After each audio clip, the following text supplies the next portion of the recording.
Okay, good. So good evening, Santa Monica, and welcome to the Wednesday, August 24th, 2022 special meeting of the Santa Monica City Council. We all slept here last night, so no, joking. But here we are, right, and ready to roll. And so, Councilmember Davis, would you please lead us in the pledge? Happy to. I pledge allegiance to the flag of the United States of America and to the republic for which it stands, one nation, under God, indivisible, with liberty and justice for all. Okay, and wait 30 seconds and then we'll have or yell across the room. Don't worry about it, we're just starting. So let's have a roll call, Denise, please. Councilmember Parra. Here. Councilmember Davis. Here. Councilmember Negrete. Here. Councilmember Brock. Here. Councilmember De La Torre. Here. Mayor Pro Tem McCowan. Here. And Mayor Himmelrich. Here. And so everybody's here. And now tonight, because it's a special council meeting and we have no closed session, we are going to go right into public input. On the remaining agenda items only, so this says it's a special meeting, but is it a continued meeting? No, it's a special meeting. We didn't continue any. We finished everything last night. Okay, good. Oh, so I'm looking for general, we don't have general public comments. So let's call our speakers, and I'm gonna call, this is what I'm gonna do. I'm gonna call 3 names, and you'll step over here, and then each of you will in turn step up to the microphone and speak. You can take your mask off if you have one on. I see no one. If you want or not. But you'll step up to the microphone and you can tell me what matters you're speaking on and how much time you need, and then we will take it from there. So let me start with the names. Ann Maggio, Sherry Davis, and Denise Barton are the first 3. Following that are Jerry Rubin, Eddie Roche, and Shuli Lotan, and I'm sure I butchered that. But let's start with the first 3, and then after Ms. Barton, or right before Ms. Barton starts to speak, I will ask the next 3 of you to come up. So go ahead, Ms. Maggio. And what are you speaking on, please? A and C.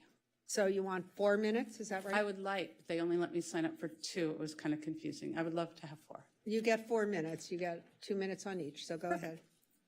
Okay, so on A, with the libraries, it's not enough time. And apparently it's because we don't have enough money. And if we look back before COVID, we know that we were talking about the need for lots of security at our libraries because that had become a real concern for the public. So I think that the discussion has to be not only about opening our libraries and how much time, but also about the security and therefore perhaps the reason why we're not opening our libraries more and funding them better instead of using discretionary funds in other ways that help less people in the community. And that was an issue last night that 11 people wrote in to talk about, yet you still gave $15,000 there. So please consider both issues at the same time and figure out a way to make sure that when our libraries are more open and you're taking hours away from the main library, which really doesn't make sense to me, that you're also talking about what it's going to look like when we go there. Because we want to feel comfortable using our library services. We want our kids to feel welcomed at the library. So that's it for that issue. The other, number C, just the metrics when you're looking at the grants, to make sure that what you're giving money for, you're prioritizing money for stuff that the public that is already in the public domain, like public preschools. I don't think we should be funding private preschools with public dollars. So that's one thing. Those metrics have to be there. We have preschools in the district. We've been promoting our preschools in the district.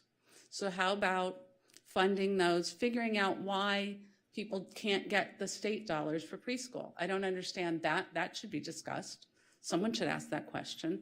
And there was one other point that I was going to make on this, aside from the metrics, and I can't recall what it was. So thank you. Thank you very much. Good luck. Thank you, Ms. Maggio.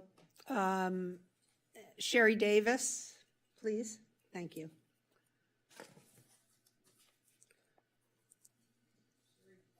Sorry. Oh, I'm sorry, yes. So what items are you here on and how much time do you want? Hi, I'm Sherry Davis, and I am here to speak on 11C, and I just would like 2 minutes. Great. Thank you. I am here actually representing the Santa Monica Early Childhood Task Force.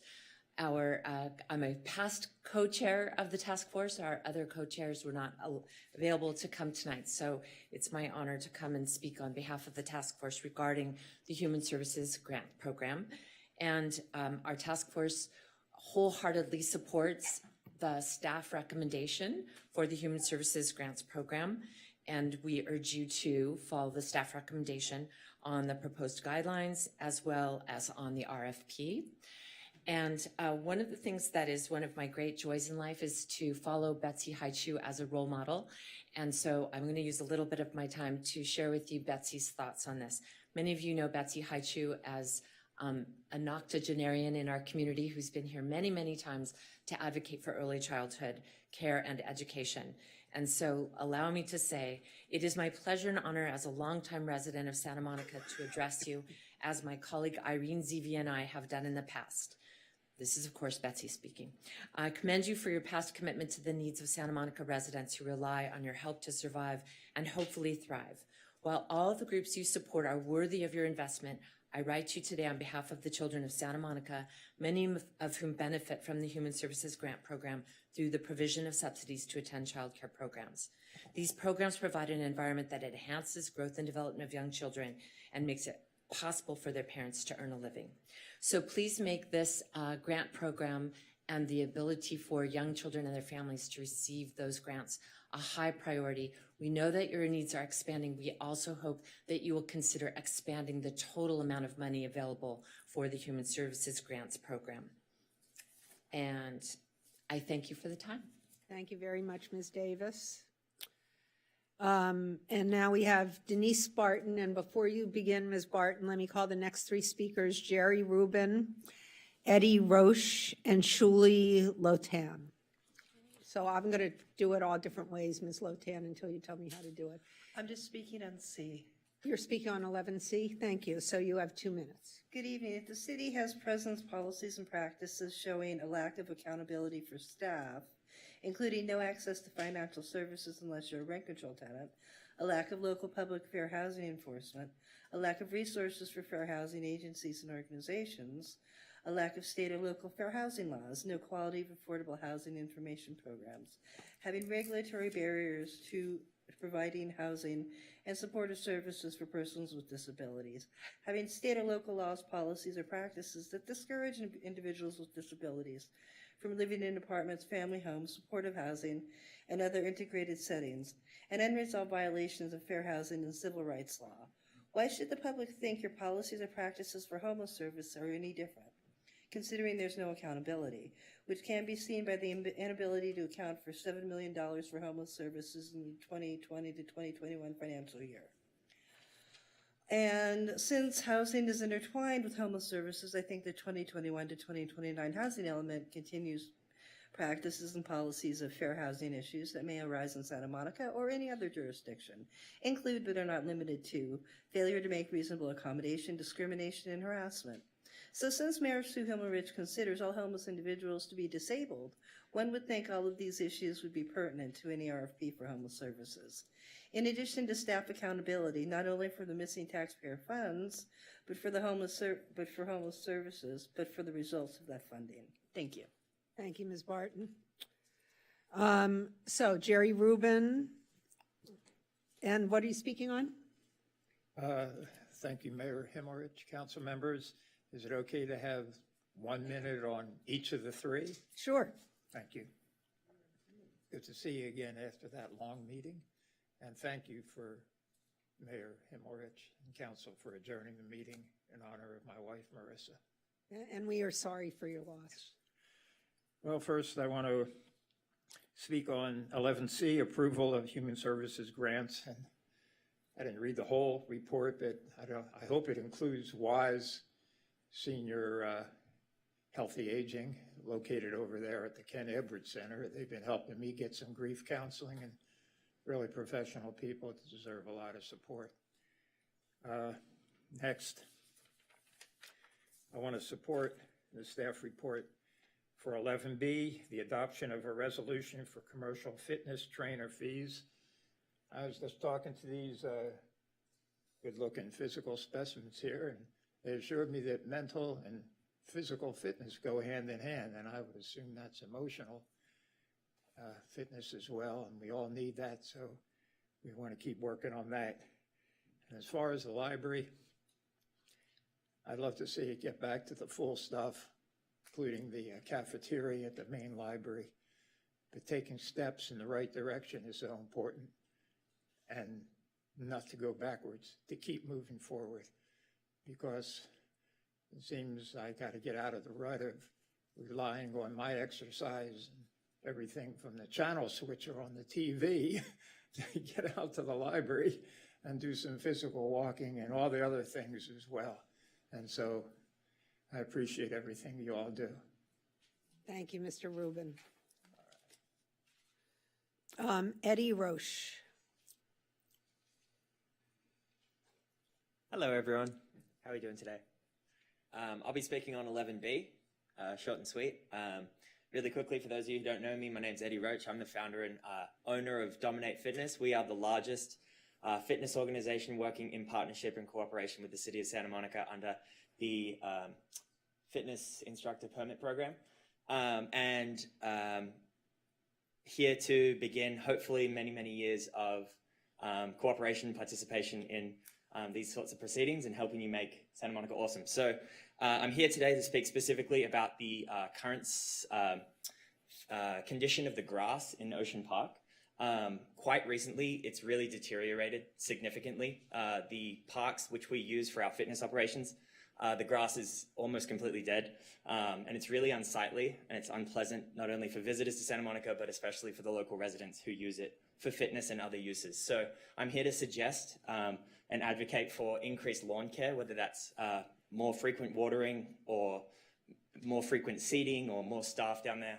And to pay for this, I would like to suggest that we increase the fees which organizations like mine pay to the city to offset that cost. I think that it's more than fair what we pay, and actually I'd like to advocate that medium and large group sizes, those permitted groups, should actually be paying a little bit more to contribute to increased lawn care, because it's important to all of us that we keep Ocean Park beautiful for our uses, but for the benefit of everybody else as well.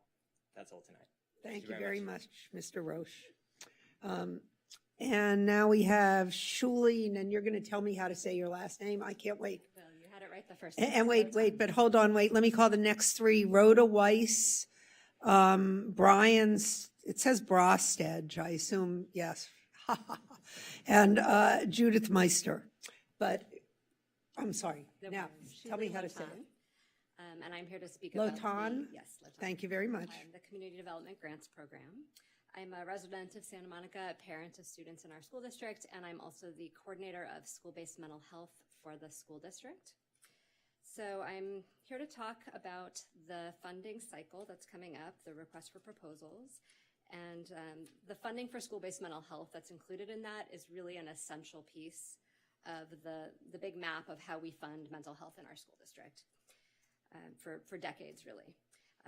The COVID pandemic, as we all know, has had a pretty detrimental effect on everyone's mental health, but especially our youth, to the point where public health officials are calling it a mental health crisis. And we're really seeing this in our schools daily. We are seeing high levels of mental health concerns on the rise for the past several years, and an increase in substance use and eating disorders. From my lens, I'm really seeing the disparate impact that this has on our most economically vulnerable families, including a lot of our BIPOC students. And the cuts to the programs many years ago really had a negative impact on the amount of service that we were able to provide to kids in schools. So I'm really here today just to advocate for increased funding if possible, not taking any money away from prevention, because we can really see a through line. When students are not doing well, even as young as elementary school, we see them showing up again and again in high school, and we see them becoming the folks in our society who need the most help down the road in terms of homeless programs. So the more we can put into prevention, I think the better our students in our city will be. Many, many families cannot access mental health care in the community. It's very difficult. So meeting them where they're at school is a really great win-win. It's an important way to increase access and increase equity. The last piece I just want to say, for many years we've had some great assertive case management programs for very young children, and then also our middle school and high school youth, and there's a gap in our elementary school age group. We really need an assertive case management program for elementary school kids as well. Thank you, and we really appreciate your coming out tonight. We know it's hard, particularly in the beginning of the school year, so thank you very much. Yes, and now we have Rhoda Weiss. Hello, everyone. I'm Rhoda Weiss, 48-year resident of Santa Monica and chair of the We Are Santa Monica Fund Advisory Board, and we are excited and we are honored to support the Human Services grant process. We Are Santa Monica Fund is a partnership of our advisory board, the City of Santa Monica Donors and California Community Foundation that manages our donor advised fund that started in the spring 2020. Established by the city a year ago, our advisory board allocates We Are Santa Monica funds to nonprofits and community-focused programs and services through an application process and vetting led by our grants committee. We are really excited to tell you that the fund's nearly $1.6 million raised soon will have funded over $1 million in just 2 years. In grants, we have reached more than 75 organizations and benefited thousands of Santa Monicans. Every grant represents the legacy of several hundred donors, each dedicated to creating a stronger, more vibrant, empowered Santa Monica. We support staff's proposal for us to create an advisory board ad hoc subcommittee to help expand interest for potential panelists who will be tasked to review human services applications. Our role as an advisory board to the city, combined with our diverse backgrounds in nonprofit management, national leadership, philanthropy, entrepreneurship, environmental issues, entertainment, healthcare, and much more, make us even more humbled and so honored to lend our expertise to help however we can to support this critically important endeavor. I want to thank our city manager. I want to thank Melissa and everyone for supporting us. And I want to thank Jason Lynn, Nancy Coleman, Stacy Capu, Ben Preston, Ken Gruff, and Donna Gentry for their passion for the city. And one more thing I want to tell you is that I'm a native of Detroit. I know what it's like to grow. I know what it's like to grow up without things that people. I just know about those things, and I want to tell you thank you for supporting our city because it means so much to me. Thank you. Thank you, Ms. Weiss, and thank you for your service. And someone give her a big hug, please. Thank you very much. Brian Stedge. Council members and mayor, sorry for spelling my name wrong. I usually do it well. You aren't Bra Stedge, sorry. Yep, Bra, I like that. So I was the former vice chair of the Santa Monica Social Services Commission. The Social Service Commission expired I think 2 months ago, but we sent you all a letter. I'm not going to read the entire letter because I just realized as I printed out it's over 2 pages. I'm just going to read the last portion. One thing that we constantly called on was that $8 million has been the Human Services grant since 2014. Inflation's become a very big thing in just this year, but inflation hits every single year. So $8 million, it's $8 million has actually been shrinking. So while during COVID, during the time where most of our residents needed it most, we were spending even less money on services. So I'm going to read the final paragraph, so not to bore you. After 40 years, our commission has sunset, and we take great pride in the work that we have done, particularly during COVID these past 2 years, when we did not miss holding a single meeting. At this critical junction in the lives of our most needy citizens, we urge you to consider our two primary recommendations. One, creating a human services fund funded by new sources of revenue as described above, aka the rest of the letter. Two, augmented by 20% the $8 million funds available to address cities' HSD services, which include basic services for those experiencing homelessness, adults and children struggling with behavioral health problems, mental health and/or substance abuse, early childhood education programs, and services to support senior citizens. Again, thank you for your commitment to support these children and families and seniors in our community who need it most. Sincerely, the Santa Monica Social Services Commission. That's it. Thank you. Thank you, Mr. Stedge, and thank you, former Santa Monica Social Services Commission. Yes, and now Ms. Meister, and our last speaker is, oh, now I'm going to really mess this up, Genevieve Rutort. Good evening, Mayor Himmelrich and City Council members. It's been a long time since I have been at this podium. I'm speaking on 11A, and I'm very pleased to be here to support the library budget changes and expansion of hours. As you know, and I thank you for your appointment, I am on the library board, and I have recently been elected the chair of the board.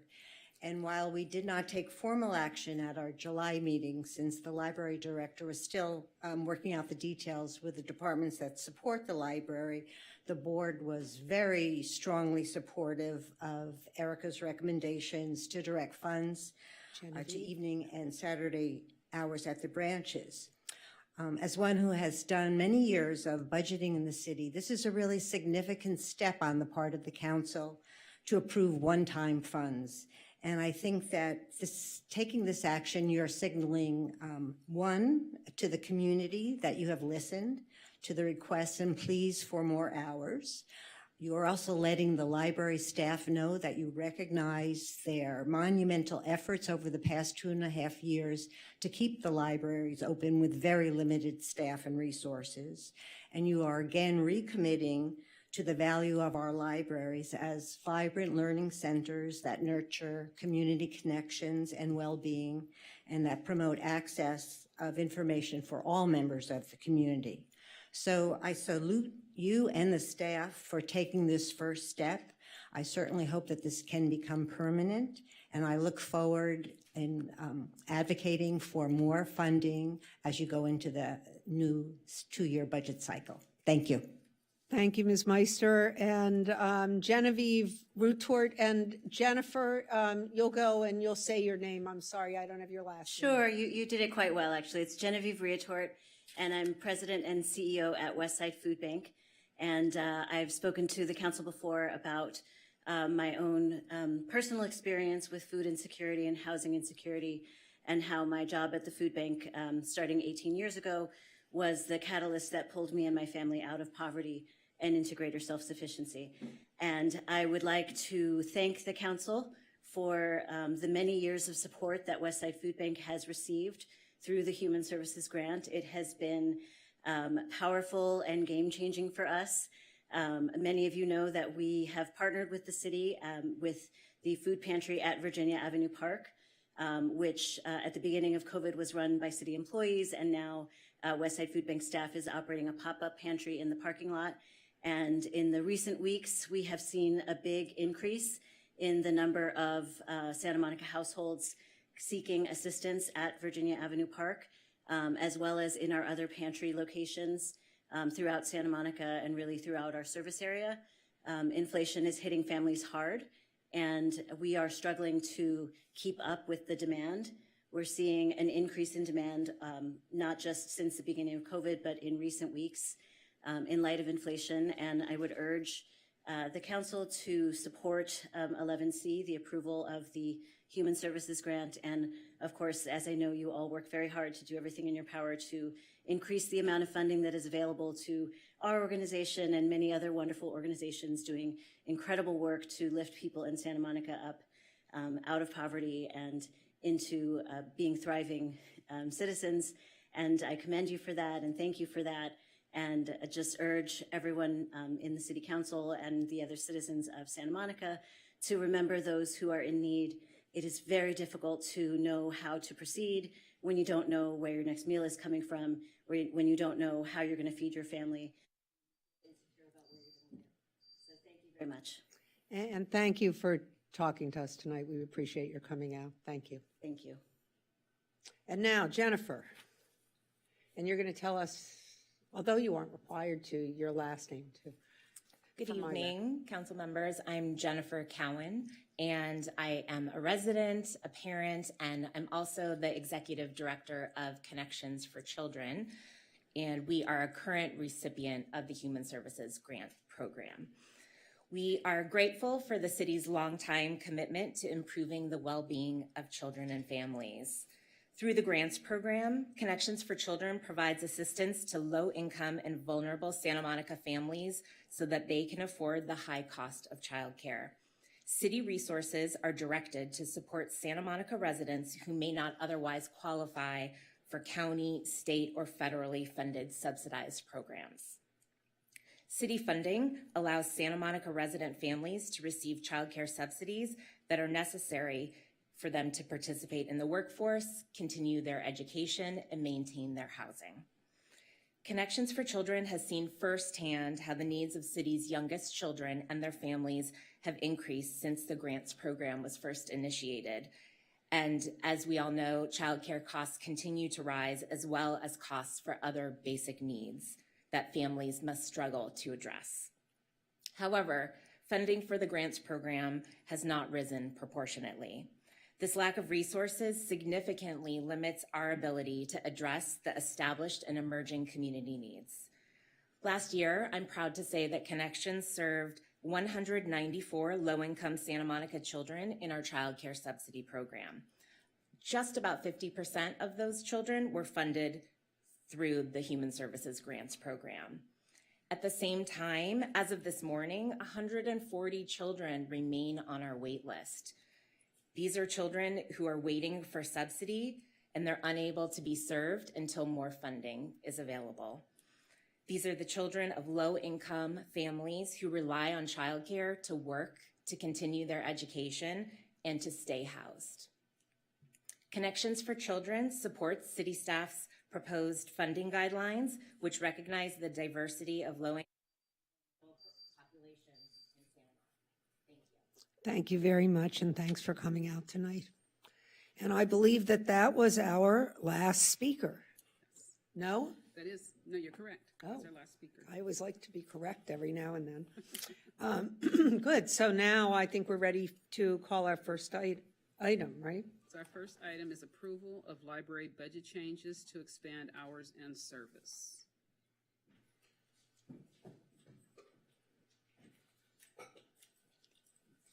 You've been spending a lot of time here lately, huh? It's all good.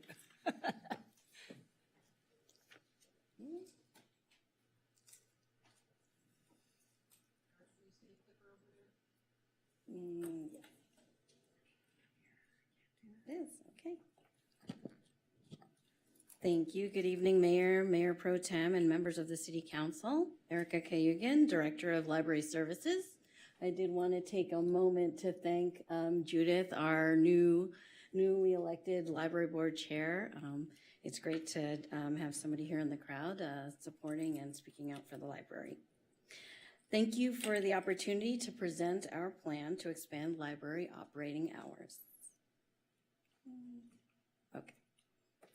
Before we review the new library hours with this budget enhancement, I wanted to briefly talk about where the library has been since 2020.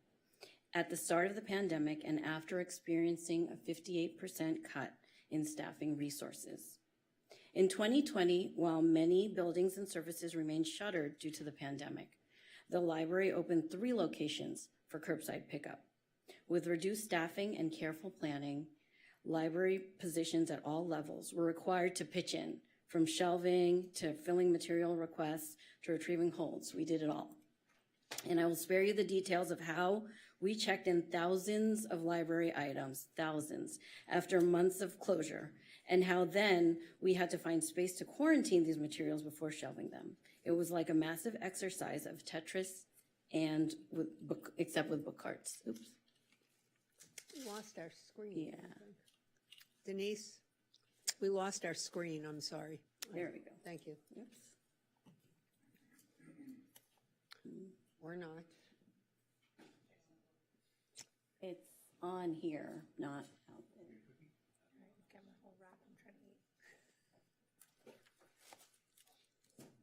There we go.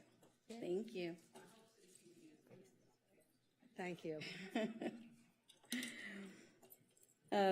Let's see. Our team set up 3 curbside locations. Main library first, which is what you see here in the picture, then Pico, and then Montana, with makeshift service windows, adequate technology, and a team that worked on retrieval of materials, patron accounts, holds, and shelving. Staff established new procedures and adjusted operations to respond to the public's needs. This was especially important for families as they were navigating between virtual learning for their kids, working from home, and accessing materials for homework and reading. During that time, we received many thank yous, expressions of gratitude, and relief for just being open, even in a limited way. It was their bit of normalcy during an otherwise chaotic and uncertain time. In 2021, we were ready to safely open the main library. Our team returned to in-person service and managed to also open a branch location, Ocean Park, with a new self-service model called Open Plus, which I should note is drawing attention from neighboring library systems. By the end of 2021, we were ready to open the Pico branch with indoor service. Finally, earlier this year, we prepared to open the Montana branch for indoor service and managed to secure funding to reopen our final branch location, Fairview, with Open Plus self-service. I am here this evening to illustrate how we plan to expand library hours with this library budget enhancement. The formal recommendation is as follows. Staff recommends that City Council approve the FY 22-23 budget and position changes described in the financial impact and budget action section in Attachment A of this report to provide support for the expansion of library operating hours. With the allocation of $537,000 in one-time funds, the library will offer enhanced hours of operations. Here's the grid of our new hours, and as you can see, we're returning to you to give you what you had asked for. Pico and Montana branches will be open every Saturday. Main library will be open 8 hours instead of 7 hours, Monday through Thursday, and all locations will have evening hours during the week. In addition, for the first time since April 2020, the library will be able to provide access to every neighborhood branch location through either in-person or self-service models at varying days and times of the week. With staffing enhancements, we will focus on expanding programs for youth and families, literacy, workforce development, and senior services. We will also offer better support to our schools through coordinated class visits and outreach opportunities. So here's some tangible impacts and outcomes of this library budget enhancement. We'll be able to increase our hours from 84 hours per week to 116 hours per week. That actually is a 38% increase. We will have evening hours at the main library and branch locations. This means working adults and families will be able to access the library during more convenient hours, as well as our students.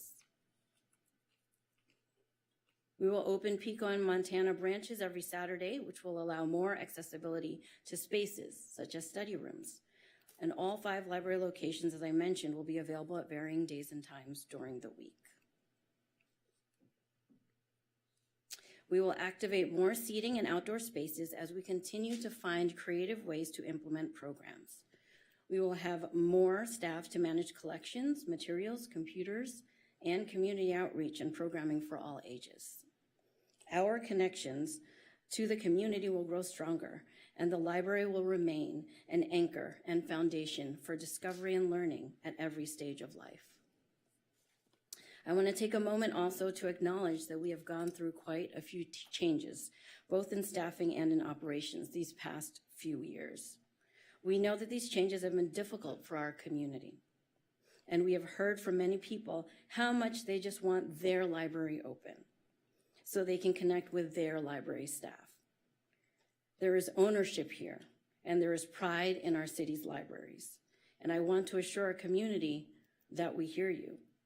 We at the library are committed to being your anchor, and we will continue to do so as we expand and restore services. Finally, I do want to thank our library team for their tireless efforts and dedication. They are constantly adapting, pivoting, learning, and improving how we operate. It hasn't been easy, but they continue to show up, be present for the community, and deliver service with a smile. Thanks for listening, and I welcome any questions that you may have. Thank you so much. Any questions? Councilmember Davis? Thank you, Mr. Cayugan, for that, and thank you for all the work you're doing. The libraries are such an essential part of our community, and as you stated, I think a lot of people really depend on them for that sense of connection. I just want to make it clear for people who may not realize it that this funding increase that you're using to increase the hours is for 1 year only. Is that correct? That's correct. So absent us finding some additional funds between now and the next budget cycle, we may have to contract some of those hours that you're adding currently. Is that right? We're hopeful that we won't, but yes, that is correct in terms of how we use one-time funds here in the city. Right, and I think we're all keeping our fingers crossed to have that additional money. But I think it's just important for people to realize that currently, in our current budgetary situation, that we only have it for 1 year. I wonder if you could expand a little bit on the Open Plus program. Because I think there was a little resistance to it in Ocean Park when it first opened, but now I get the sense that people are embracing it. And so I just wonder if you could explain to people what that is and how people access the library using that particular program. Sure. So with Open Plus, we call it a self-service program, and basically with your library card, you get access to that specific library. So you do have to, have your card, you have to put in your PIN number. Once you enter the library, there's minimal staffing. We do have an LSO, a security officer, as well as one staff member, so at least 2 folks there. But essentially, it's getting access to the library, the materials, being able to use the computers as well as the study tables, and you can do that, at your leisure. What some have found is they enjoy doing that at Ocean Park. We get generally, between 50 and 80 folks, depending on the day, to do that. And, I think some people also, they want something where they can grab their stuff quick, and then they can, and then they can go and leave. So that was born out of that, idea and that need to open. And hopefully in the future, what it will become is something that will be complementary to the library schedule. So having some in-person and all of that is still in the plan, but right now it offers that service, an immediate service for the neighborhood. So maybe as we get more funding, for example, we could use it to expand hours of operation where we might not have people. But so if we could expand hours going forward as hopefully we economically recover, but we could even use this to do, for example, Sundays, have it open for a while or something like that. Just increase access. It's possible, yes. Okay, great. Thank you. I appreciate it.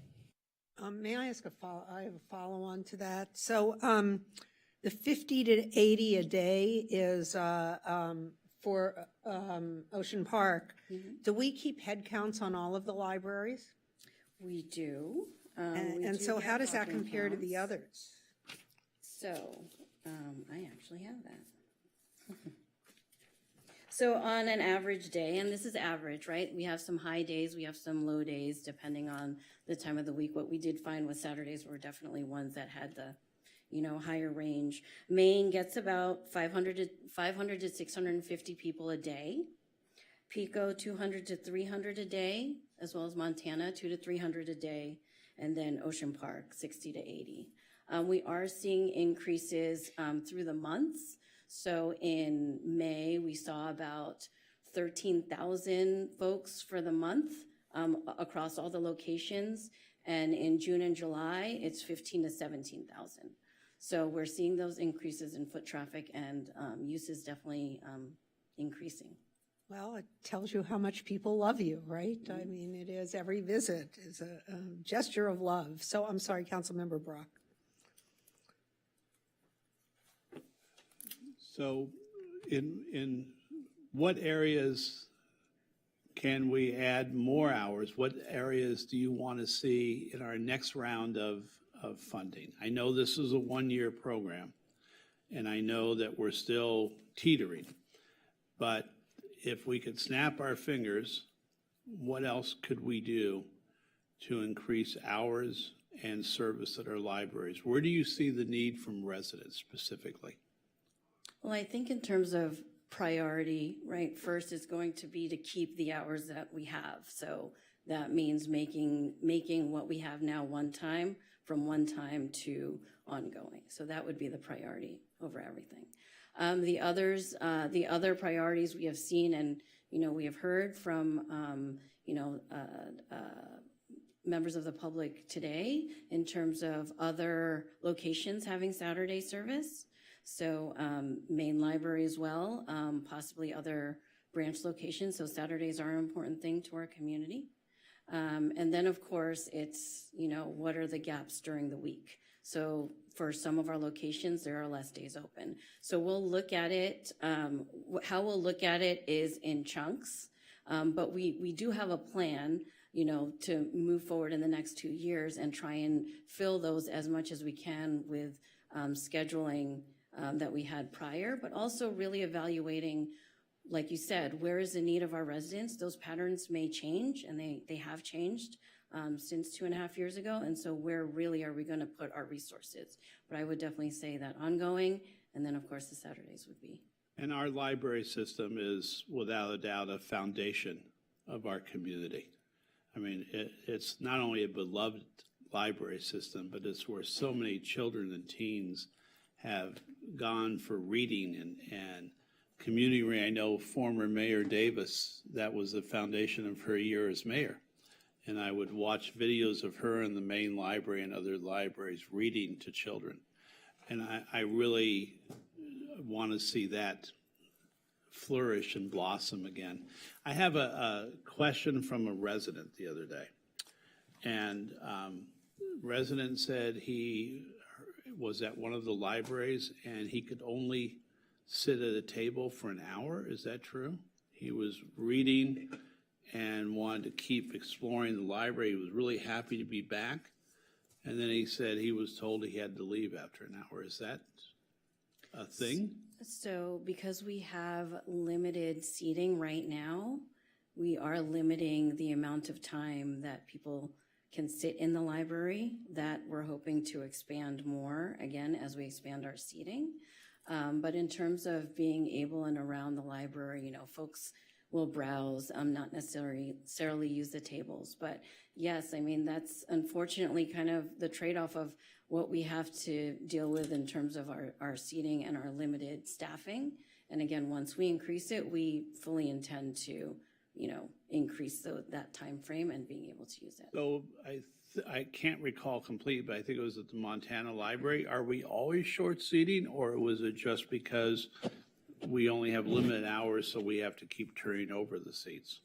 So usually in the branches, we have less seating, of course. And so we're generally short seating. We are still trying to operate safely in terms of not necessarily being on top of one another when they're doing the computers or crowding. So we'll have a little bit less there. Where you'll really notice is the main library, and that's also because, again, monitoring that 105,000 square foot building takes a lot. And so we're very careful in evaluating where the seating is returning. Okay. And the last thing is, I noticed we don't have the time or funding to open the Montana Branch Library for community groups, right? Because they normally came in from 7 to 9, usually once a month for meetings. Is there any contingency funding available if Wilmot, Noma, Northeast Neighbors wanted to start meeting in person again? No, I think or could they do a meeting from like 5:30 to 7? I think what we will be looking at is our branch libraries and meeting room rentals. We just started our main library meeting room rentals, and so we are moving forward with trying to figure out how to do that for the branches. In terms of after hours, that really is, that's staffing. In terms of a security for the building, we need security for the building.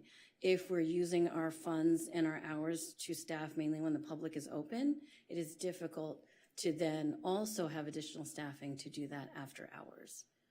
So we'll look at that, but it's more likely with meeting room rentals, it'll be during our hours of operation that people can rent. Thank you so much, and I'm so happy to hear that we're getting more hours back for our libraries. Me too. Councilmember De La Torre. Yes, I want to echo what Councilmember Brock just said in terms of how excited we are, to see the libraries back open, not at full capacity, but, we're taking steps in the right direction. And thank you for all your work to make that happen. I just had a quick question regarding collaboration with our public school system, being that we have a lot of young people, a lot of students that have fallen behind, with COVID, and not all kids connected the same way. And what can you tell us a little bit about what type of collaboration happens with the public schools, or what might we expect, in terms of the future of how you envision connecting with public schools, to support high academic achievement in our student body? Absolutely. I just had an email this past week from an elementary school teacher at Roosevelt wanting to reach out to do some class visits. And so that's one of our mainstays in youth services, and so I redirected them to youth services, but we will be starting, whether the classes are ready for virtual or they want to do tours, our youth services is ready to do that. We do a number of outreach. We do back to school night, and we're there at the different schools, however our team can cover. And really what we're trying to do is reach the families and the kids to get a library card first. So that's pretty easy to do. Get a library card. Everybody should have a library card. It's free. You just need to come and get it. And then what our youth services specialists and librarians do is really reach out to the different teachers in schools. As a previous teen librarian, I was very active with the high school. I worked with the high school librarian. We worked with our summer reading lists. We would often be helpful making sure that we had all the books for those lists. And so we look forward to supporting the schools in that way as well. So making sure that we have the collections and the materials. And that starts with building and rebuilding the relationships with our teachers at all levels, middle school, high school, and elementary. The other thing that we do is in terms of early childhood, we have had and hosted partnerships like Connections for Children at the library. So how do we bring organizations to where people already go so that we can connect those different organizations and partnerships and opportunities. Pico Library is one of those examples as well, that campus setting with Virginia Avenue Park. Our teams, Virginia Avenue Park and library, talk very closely about how we support the kids and the schools. And so arts and literacy was born out of that. So there are a lot of different ways, and we have tons of ideas. I think it's really about creating the foundation of being open for our city and our neighborhoods, and making sure that that's set, and then we're going out to do the outreach and talk with our families and kids. Sounds great. That sounds great, and I have one more idea. The Santa Monica Malibu Unified School District has a graduation requirement for all students starting in 2024 to have an ethnic studies course. And so, the idea of an inclusive curriculum and ensuring that students have access, to just a variety of stories and contributions of different people who have made this country a great country. That's something that's a focus, and also at the community college, it's also a statewide law also that there's ethnic studies requirements for, getting an AA degree.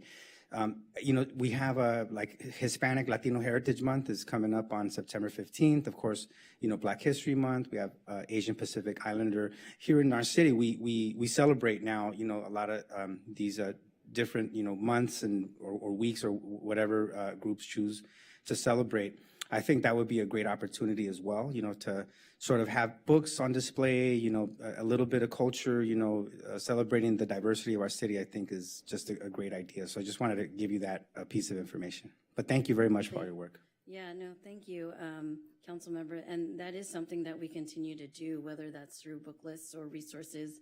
Take and Make Kits, the educational piece of cultural heritage and learning is something that we are always excited about and get involved with, whatever the group that we're working with. And so we look forward to doing that as well. Great, thank you. So how about, yes? Sorry. I have one more question, and this would be something for you and the city manager. Is there a way to, over the next month or so, evaluate what the cost would be for the extra hours just for those neighborhood groups to use the library? And maybe we could use discretionary funds somehow to help the neighborhood groups be able to meet in person. We can certainly come back and generate some cost estimates. The main issue is going to be just staffing. Yeah. It's a very complicated. I give Erica and her team a tremendous amount of credit of balancing what they do in terms of making sure there's proper security services, oversight, everyone's in the house. So we can absolutely look at that up and come up with that information and present that to council. Thank you so much. Councilmember Negretti. I'd like to move this item. I'll second. Good. Moved by Negretti, seconded by Brock. May we have a roll call vote, please?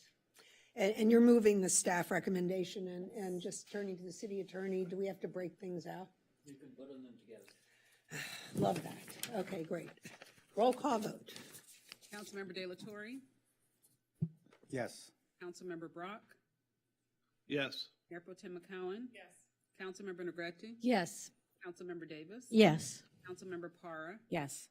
and Mayor Himmelrich. Yes, and that passes unanimously. And thank you so much for all of the work you've done. I know it's been a long 2 years. And now, Next, we have 11B, adoption of resolution for commercial fitness trainer fees. And hold on, give me just a second. Good evening. hello.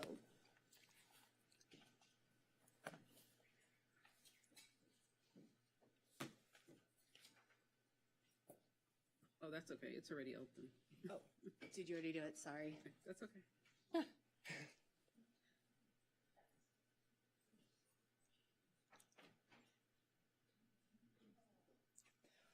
Wonderful.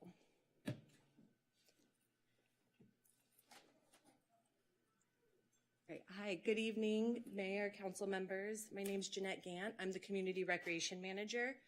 Unfortunately, our subject matter expert, Thomas Carpenter, who did all the work on this staff report and this presentation, is out ill today.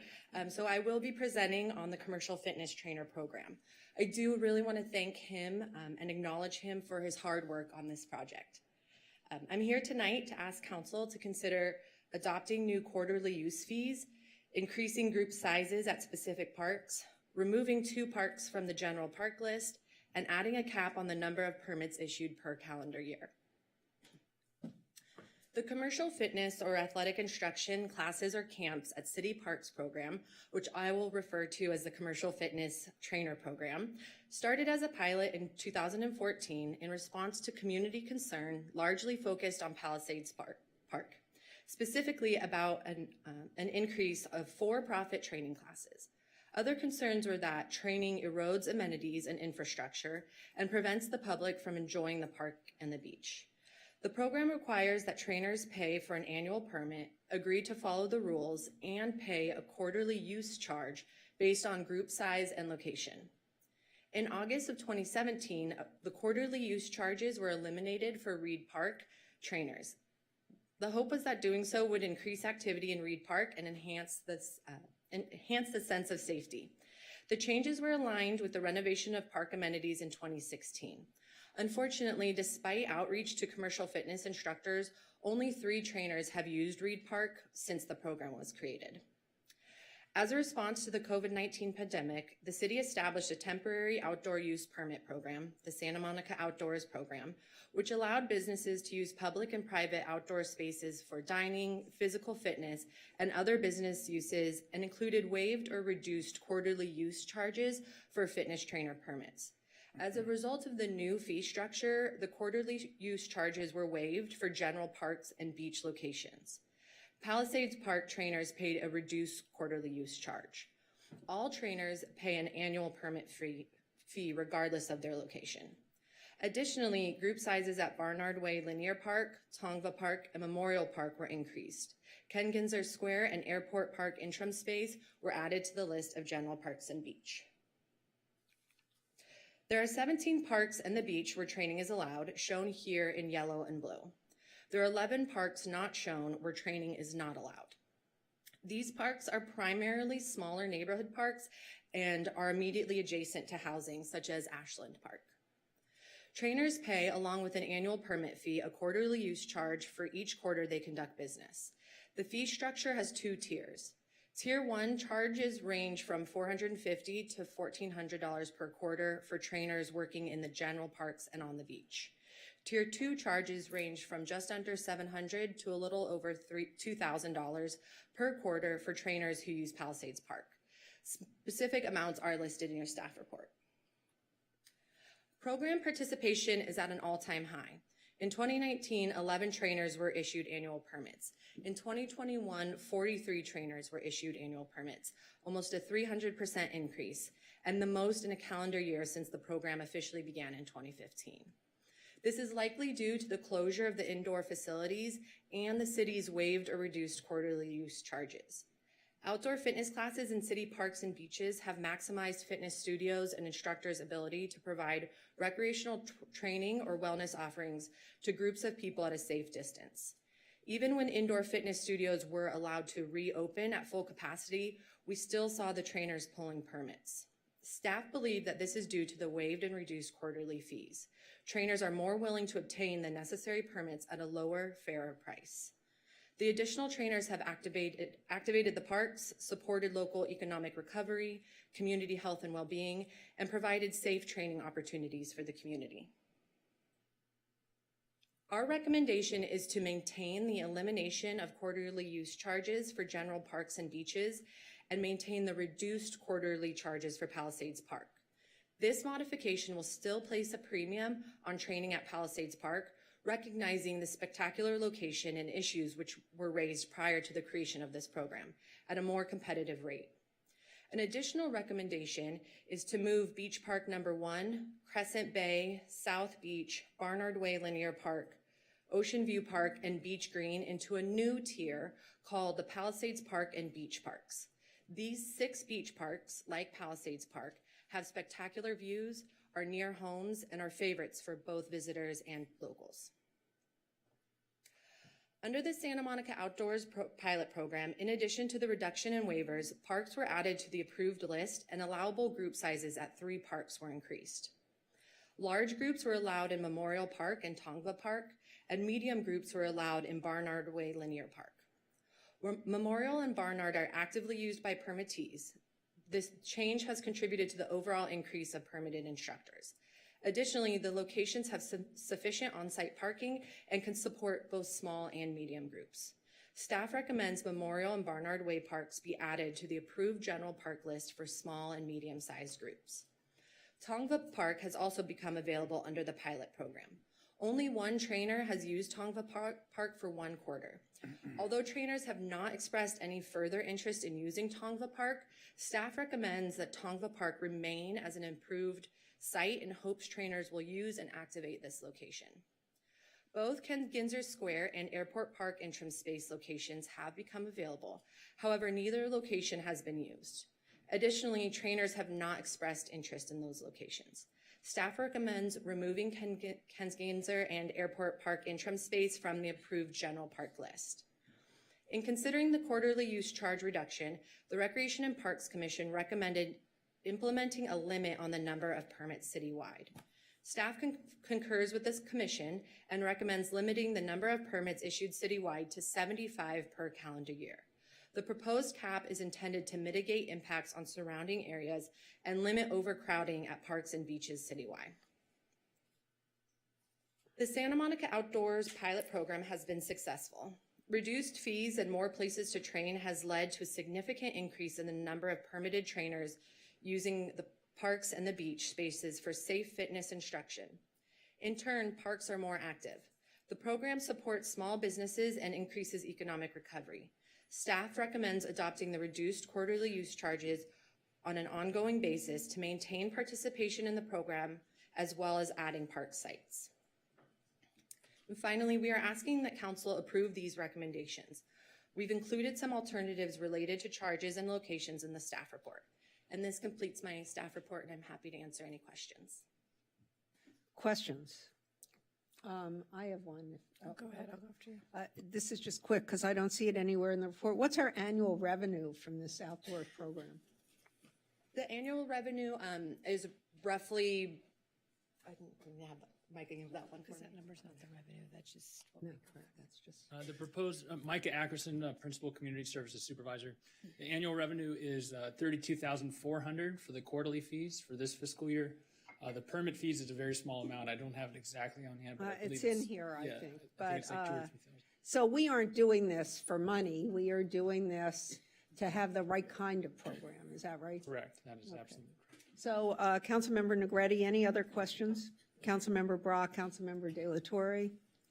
There we go. Just to dovetail on that, we just heard earlier about the cost of maintaining the grass, and I'm just curious. I don't know what that cost is, and I don't know that you guys know how it relates to the training on there, but is that an issue, and is that something that would impact it if we reduced? So the revenue generated from this program goes into the general fund budget. It doesn't go into any specific departmental budget, so it wouldn't directly affect park maintenance. But I also do not oversee public landscape. But I'm looking over at you, City Manager, just wondering how, given the comment that was made about maintaining the grass, I mean, one might say that the use probably impacts it, but I'm not sure how, if there's other funds that are just unavailable right now, given the situation we've been in, or if reducing these funds is going to impact further maintaining the grass. I just need to follow up with our public works staff to find out what the issue may be. I don't know if it's a long-term maintenance issue, if it's a funding issue, it's a use issue. I just don't know. I mean, I live near there and I walk by it virtually every day, and I can tell you they're watering the grass, not just in Barnard Way, but in Crescent Bay Park. They're watering less, so that may also be affecting it. water restrictions, yeah. I will say I do know it's an issue because my wife's complained about it too, so I do want to know what the problem is, and I'll have to follow up. There's also a bee issue near Perry's, but that's a whole other thing. Where's the bee issue? There's a huge bee issue near Perry's. I don't know if it's been remedied yet, but it's been there a few times. And the other question I had was, I think I figured out where, again, I didn't realize where that park was. By moving away by taking away some of the other parks and not making them available, if reducing this all of a sudden becomes now there's less space, and then it seems that maybe some of those other parks that we're taking out, we want to add back in. What's the process for that? You have to come back to council? I don't believe we would have to come back to council unless it was cited specifically in the municipal code, which I do not believe those parks are. But just to clarify, the two parks we're asking to be removed have never been used. They were only brought forth during the pandemic in case others wanted to use it, but no one actually trained at Ken Ginzer Square or Airport Park interim space. So Airport Park, are you talking about the green? Because I've trained in Airport Park, and I don't want to get anyone in trouble, but if it's between the soccer field and the dog park, there's that grass right there? This is the interim space. It's the cement location. I believe that's where the drive-in movies took place. So we're not going to touch Airport Park itself. Got it. And then in closing, I just wanted to make the comment that I think this is great. It's an amazing way to take back of our parks and a great way for the community. And I think it brings a lot of community members together. And I myself will never go back to an indoor gym. I'm totally fully committed. We live in beautiful Santa Monica, so I've been enjoying the outdoor gym. So thank you for putting this together. Councilmember Brock. So I have a few questions. First, Ocean View. Since we've just instituted a noise ordinance there yesterday, I want to make sure that in the future at Ocean View, that our trainer program corresponds with the non-amplified music ordinance at Ocean View. Yes, that's correct. The rules for all trainers at all location is no amplified sound, bullhorns, whistles. So that's consistent and includes Ocean View. And then the benefit to having the permittee and city relationship is that we can reach out to them. We've had numerous complaints from residents in both the shores and the entire area of amplified trainers in the mornings at Ocean View, especially Saturday and Sunday mornings. Yes, I understand. I've received one complaint regarding a permitted instructor, which we reached out to them immediately and asked them to stop, which they did. So not knowing the specifics, there's a potential that those could have been unpermitted people using the location. So I was chair of the Recreation and Parks Commission when all this started. Yes. And my question is, over the last couple of years, with the fact that people have had to be outside, are any of the residents on Ocean Avenue still complaining, or is everything peaceful? Are you getting code enforcement complaints in Palisades Park, especially between Idaho and Margarita? We have not. And I'm happy to say that during my time in this position, we've not had any complaints about permitted instructors in Palisades. Fantastic, because it was volatile back in 2013-14 when we started this. Tongva Park. Now, Reed Park is free, correct? It's still a free zone? It's waived quarterly use fees, correct. There will be no changes to Reed. And I know that we still have had problems activating the grass area at that park. But I think we want to make sure that trainers know that Reed Park grass area is open, it's available, and fees are waived. I'd like to see that for the next 12 months at Tongva as well. Yes, that's, and Tongva, we are asking for it to be in the general parks category, which would be in line with Reed of 0 quarterly use charges. Okay, yes. That would be important because the same thing, we want to activate those grass areas, activate those parks. And the more good activity we can get in those parks, the better. Have there been any type of problems with trainers refusing to get permits or anything? I know at one time, as we squeezed trainers in Palisades Park, they moved over to the 4th Street stairs. We started coming after some of them on Adelaide and 4th Street, and then they tried to move back to the parks. I haven't noticed that activity lately, which I'm happy about. Yeah, with our increased numbers over the last year, it just shows, 43 trainers, they didn't come out of nowhere. They chose to get that permit because of the reduced fees. So we haven't, as of late, received notice of unpermitted trainers, although prior to the pandemic, I know we would receive them. Our staff would go out, or code or PSO, touch base, give them the information about the permit program, educate them and whatnot. Okay, so it has been working. It has. It's been very successful. Fantastic. Those were battles back then. All right. I think I'm good. Thank you.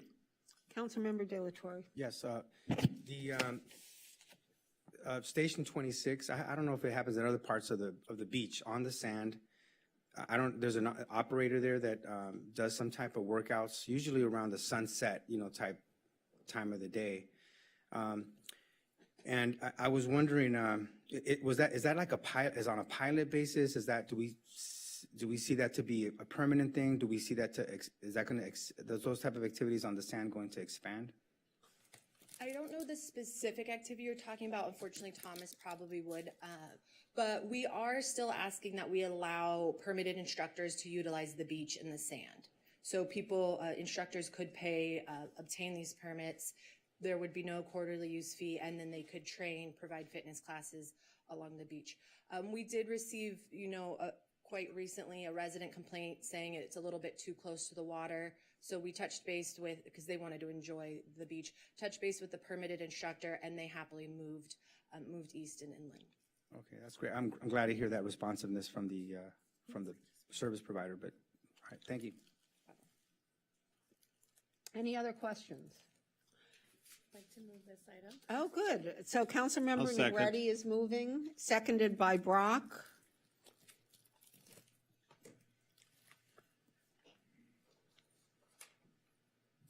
Thank you, Councilmember Brock. Let's have a roll call. Councilmember Para, Yes. Councilmember Davis. Yes. Councilmember Negrete. Yes. Mayor Pro Tem McCowen. You're up. Yes. You sure? Councilmember Brock. Yes. Councilmember De La Torre. Yes. And Mayor Himmelrich. Yes, so that passes 7-0. Councilmember De La Torre, push your button, Yeah, please. I am. Okay, here we go. Oh, good. Okay, that passes unanimously. Okay, now our last item is approval of Human Services Grants Program fiscal year 2023 through 27, request for proposals. And give me a second to put.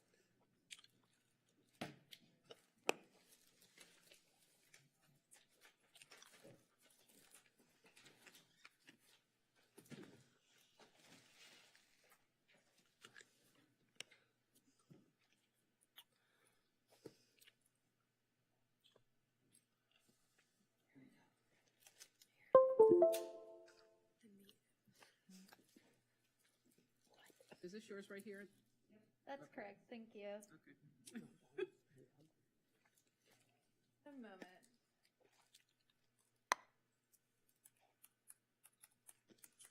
I'm gonna check that the clicker works.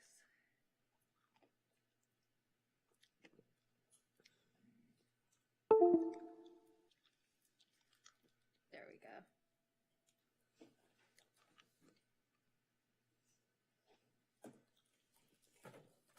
And is the mic picking up my voice? Yeah. Okay, great.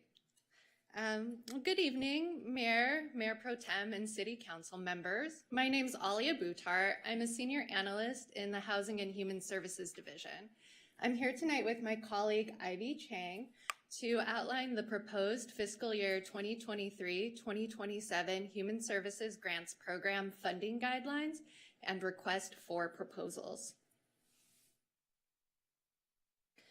Staff are asking Council tonight to comment on and approve the proposed Human Services Grants Program funding guidelines that form the basis of the proposed RFP to solicit new proposals for the next 4-year funding cycle. And secondly, we're asking Council to authorize staff to release the request for proposals for this next cycle. To inform these recommendations, we'll first provide a brief overview of the Human Services Grants Program for context, and we'll then review the components that form the proposed RFP. So first, some background on the Human Services Grants Program, or HSGP. This will help frame our discussion about the proposed guidelines for the new funding cycle. The HSGP exists because the City of Santa Monica has long valued the diverse populations that make up this community and recognized the importance of funding social services to help Santa Monicans thrive. This map displays all the agencies currently funded through HSGP and shows the blanket of services that make up the city-funded social service safety net. We want to start by acknowledging that now is a particularly challenging time for many community members. Recovering from the economic, social, and physical consequences of the pandemic, watching the impacts of nations at war, increased hate crimes, and a divided country are only some of the daily challenges that we're all grappling with. The City of Santa Monica's Human Services Grants Program has been an invaluable resource for nearly 50 years for those who access its essential social services, whether that be school-based mental health support, meal delivery services, or temporary shelter. With a total operating budget of about $8 million, the HSGP currently funds 35 distinct programs run by 19 agencies, serving approximately 30,000 residents annually. HSGP programs aim to improve the well-being and quality of life of the city's youth and families, people with disabilities, seniors, survivors of domestic violence, low-income households, and people experiencing homelessness. In order to provide funding stability for agencies, programs, and clients, HSGP runs on a multi-year cycle. This stability is especially important to ensure that the most vulnerable clients continue to receive services without disruption. The current grant cycle will end in June 2023, and the proposed funding guidelines being presented tonight would inform the procurement of contracts for a 2023-2027 grant cycle. The final funding amount for the new cycle will be determined by City Council as part of the biennial budget process. One of the core values of the HSGP is that these local dollars should be intentionally focused on local community needs to strengthen the Santa Monica safety net. As such, the grants program includes a definition of an eligible Santa Monica program participant, or SMPP. Eligible Santa Monicans are prioritized by agencies and programs that also receive regional funding. Having set aside slots for eligible Santa Monica households ensures that SMPP receives services even when non-city funding is fully expended or insufficient due to time and service limits or due to eligibility or documentation status. For people experiencing homelessness, there are additional criteria to ensure that limited resources are prioritized for individuals who have ties to the Santa Monica community and have the greatest need. Having a clearly defined local program participant criteria is also key to defining the city's fair share of complex regional issues such as homelessness. When we talk about HSGP, we're referring to a broad portfolio of programs that support many local community members across the lifespan through a number of different services. HSGP is committed to funding holistic programs that provide deep levels of support to highly vulnerable Santa Monica program participants, as opposed to providing light touch short interventions.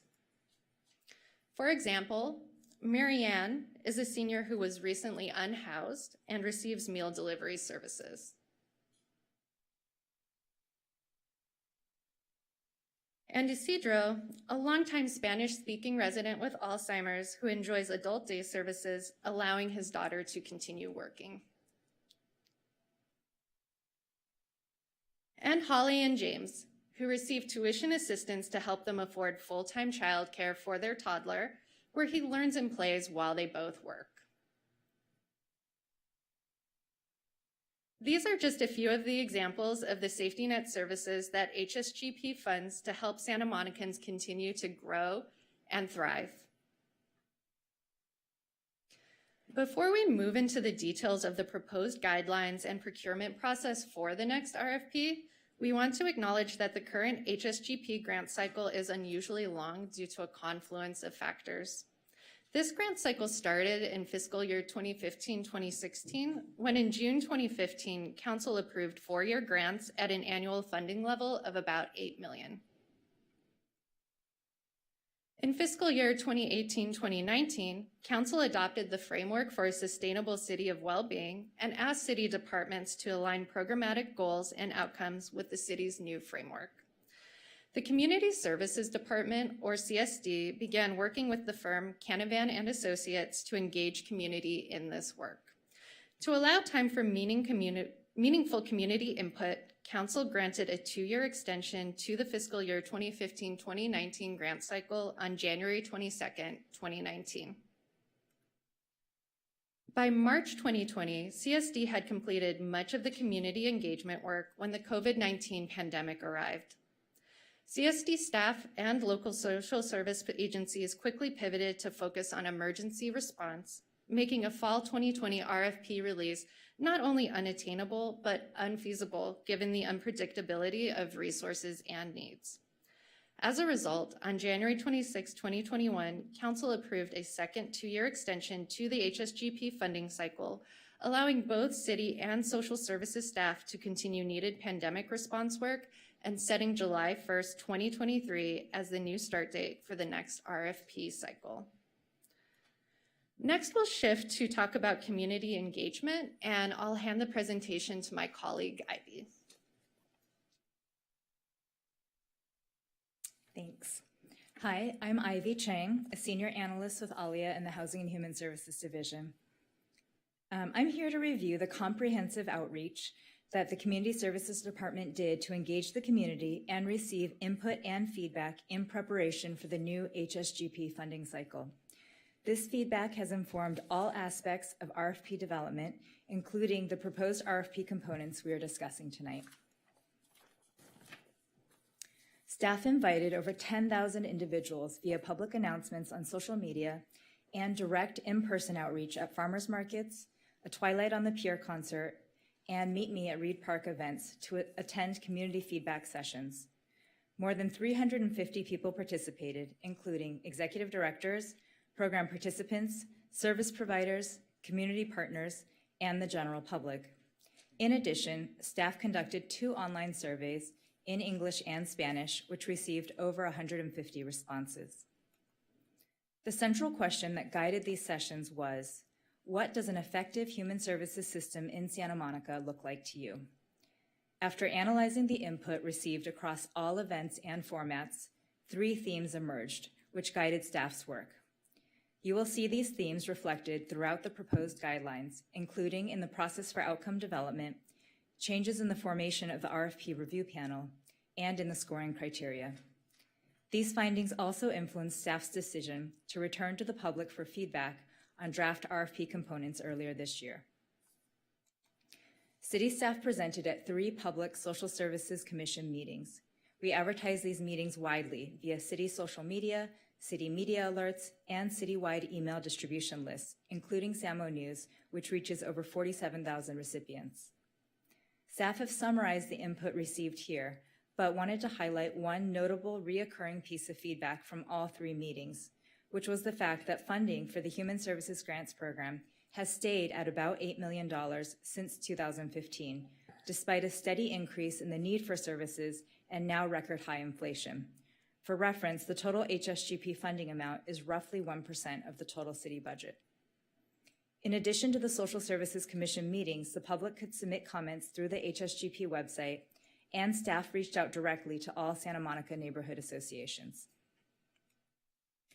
All of this laid the groundwork for the proposed funding guidelines and RFP components, for which staff are here to seek your feedback and approval. The first RFP component we'll review is agency eligibility. You can see the full list of proposed eligibility guidelines in attachment H of the staff report, and I'll highlight the proposed change. Fundamentally, the city is seeking nonprofit agencies that have the organizational capacity to effectively administer public funds and operate quality programs reflecting best practices in their respective areas of expertise. Due to the need for accountability related to taxpayer dollars, HSGP may not be the best fit for all agencies. However, in response to community feedback about lowering barriers for new agencies, staff are proposing a change to the previous requirement that agencies have an existing location in Santa Monica. The proposed eligibility criteria would allow agencies not yet located in Santa Monica to describe their plans to have both physical and programmatic presences locally to ensure that services are accessible to Santa Monica program participants. And now back to Alia.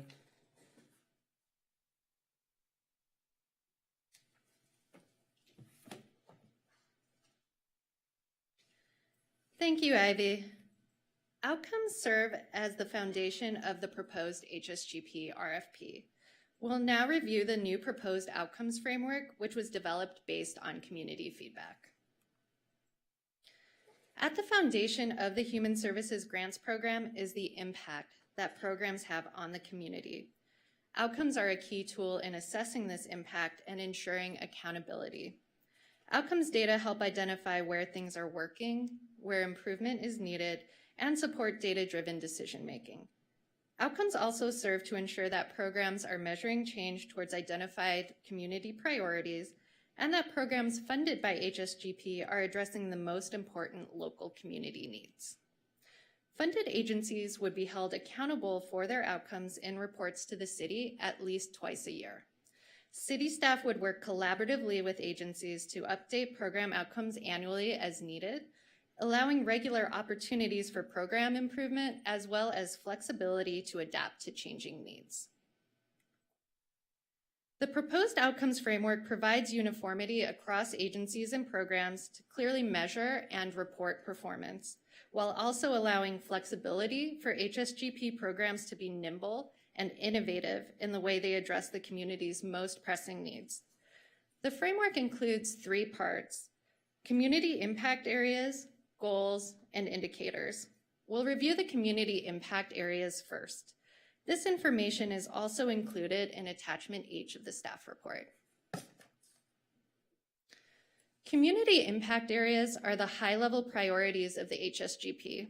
Informed by the community engagement process and current best practices, staff recommend the following 3 overarching impact areas: lifelong learning, which focuses on programs that ensure program participants of all ages have access to and succeed in education and training; stability, which includes programs that support participants in becoming socially and economically secure; and third, health and wellness, which focuses on participants' physical, mental, and emotional health and well-being.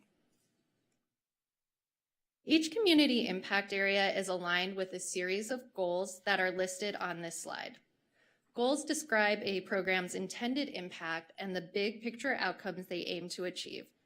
As with the community impact areas, these goals are intentionally broad and applicable to a wide range of services and populations at various points throughout participants' lives.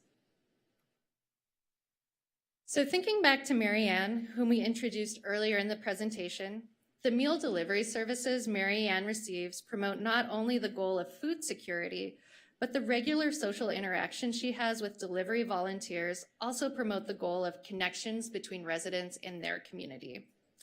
This service also promotes Mary Ann's housing stability, as the meals are an essential component in helping Mary Ann to stay in her home and age in place after recently being unhoused. And the Adult Day Services program that Isidro and his family use promotes the community impact area of stability and the goal of parent or caregiver support, as well as economic well-being, as it allows his daughter to continue to work. It also promotes the impact area of health and wellness, specifically the goals of behavioral and physical health, by supporting Isidro in improving his ability to engage in social and physical activities. And lastly, for Holly and James and their young child, the tuition assistance they receive could fall under the impact area of lifelong learning and the goal of childcare and access to early learning. This assistance also allows Holly and James to work, promoting stability and economic well-being. These examples also illustrate how HSGP services provide a safety net with deep levels of support, helping participants with multiple goals. We'll now look at an example of how one outcome might look if an applicant were to apply to this RFP using this new outcomes framework. For this example, we'll consider a hypothetical interim housing program that serves people experiencing homelessness by providing shelter, support to secure permanent housing, case management, and mental health services. If this agency were to apply to this RFP, their proposal might include several outcomes to measure the impact of all the program's different services. But here we're showing only one outcome for mental health services for the purposes of this example. For these mental health services, this potential applicant might select health and wellness as the community impact area, and then select the goal of improved behavioral health. This might include services such as mental health screenings and referrals, direct mental health care, and support groups. They would then propose their own indicator. Participants with a mental health diagnosis will demonstrate improved coping skills. The community impact area goal and indicator all tie together to form one outcome statement that summarizes the program's impact as illustrated on this slide. I'll now turn the presentation back to my colleague, Ivy.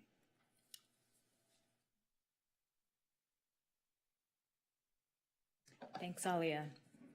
Now that we have reviewed key components of the proposed RFP application, we will next talk about the proposed process for how submitted applications would be reviewed and scored, including a change in how the proposal review panel is recruited and selected.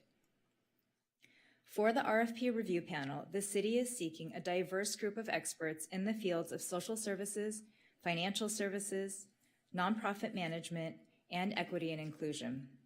Additionally, panelists should include some individuals with lived experience as consumers of local social services. Interested panelists would submit the proposed statement of interest form, which is attachment I in the staff report. Members of the last HSGP proposal review panel were selected by city staff. To increase transparency and collaboration in the new funding cycle, staff proposed to work with the We Are Santa Monica Fund Advisory Board to recruit members of the HSGP proposal review panel. As an advisory body to the city, the We Are Santa Monica Fund Advisory Board is well positioned to assist with review panel recruitment, given their status as Santa Monica residents with backgrounds in nonprofit management who have current responsibility for awarding We Are Santa Monica funds. The We Are Santa Monica Fund Advisory Board would form a selection ad hoc committee to help recruit panelists as well as read submitted statement of interest forms. Ultimately, the ad hoc would oversee the selection of 40 to 50 subject matter experts for the review panel. The RFP review panel would score all eligible HSGP proposals. To coordinate the proposal review process, the city proposes to contract with an independent facilitator to manage the scoring and evaluation of proposals submitted in response to the HSGP RFP. The facilitator would organize panelists, allocate proposals for review, guide the scoring and ranking of eligible proposals, and oversee the development of final 2023-2027 HSGP award recommendations. Council will have final say on awards and funding amounts in spring of 2023. RFP review panel members would score eligible applications using criteria specified in the RFP. Having a transparent proposal scoring process was a key theme elicited from community feedback, so staff proposed that the RFP include a detailed scoring chart showing how each element of the application would be scored and the corresponding point values. For each program that is being proposed, agencies would submit a program plan, a program budget, and supporting documentation. These would be scored under two categories, program and fiscal. The program section would be worth a total of 100 points. Review panel members would look for key details such as whether the proposal reflects a local need, whether that need would be addressed with evidence-based best practices when appropriate, and how accessible services would be for the target population. The program outcomes should detail how the agency plans to collect data and measure change for program participants in order to demonstrate program impact. For past performance and organizational capacity, the panel will review an applicant agency's past monitoring reports to assess whether they have a track record of providing high-impact, fiscally sound services. The panel would consider whether the agency has the infrastructure to effectively implement the proposed program. As you can see, past performance would be weighed more heavily than the proposed program outcomes. This is in response to community feedback that past performance is a stronger indicator of an applicant agency's ability to provide effective services. The panel would also review an agency's policies and procedures to see whether and how equity is addressed for participants and staff, and whether there are opportunities for participants to inform program evaluation and design. Additionally, this section would ask about collaborative partnerships to ensure that the agency is integrated within its system of care, both regionally and especially within Santa Monica. The fiscal scoring section is worth a total of 50 points. The panel would review the proposed budget to see if costs are reasonable, whether salaries are adequate, and that agencies are providing a minimum 30% cash match, meaning city funds can only be used to cover up to 70% of the cost of services to SMPP, and agencies must secure funding from other public or private sources for the balance of those costs. Applicants would be asked to submit their 3 most recent audited financial statements to be reviewed for any outstanding findings or concerns. For historical financial performance, the panel would review the agency's most recent monitoring report from their largest funder for concerns including issues with spending all grant funds, returned funds, ability to meet cash match requirements, and any other fiscal findings. While review panel members will score program applications individually, staff proposed that funding allocations be considered holistically across applications to ensure that the Human Services Grants Program maintains a balanced portfolio that serves a range of vulnerable and underserved populations and focuses on a spectrum of services, including prevention and direct client aid. This was a key priority emphasized by the public at multiple community meetings. Acknowledging that many programs serve multiple populations, staff grouped programs together by primary population served and confirmed that no single population has historically received more than 40% of HSGP funding and recommend adopting this as a guideline for the proposal review panel as they consider award recommendations. The RFP would ask programs to self-identify the primary population they intend to serve in their application for funding. We've mentioned a few things about accountability, but the RFP is only the start of the ongoing monitoring process.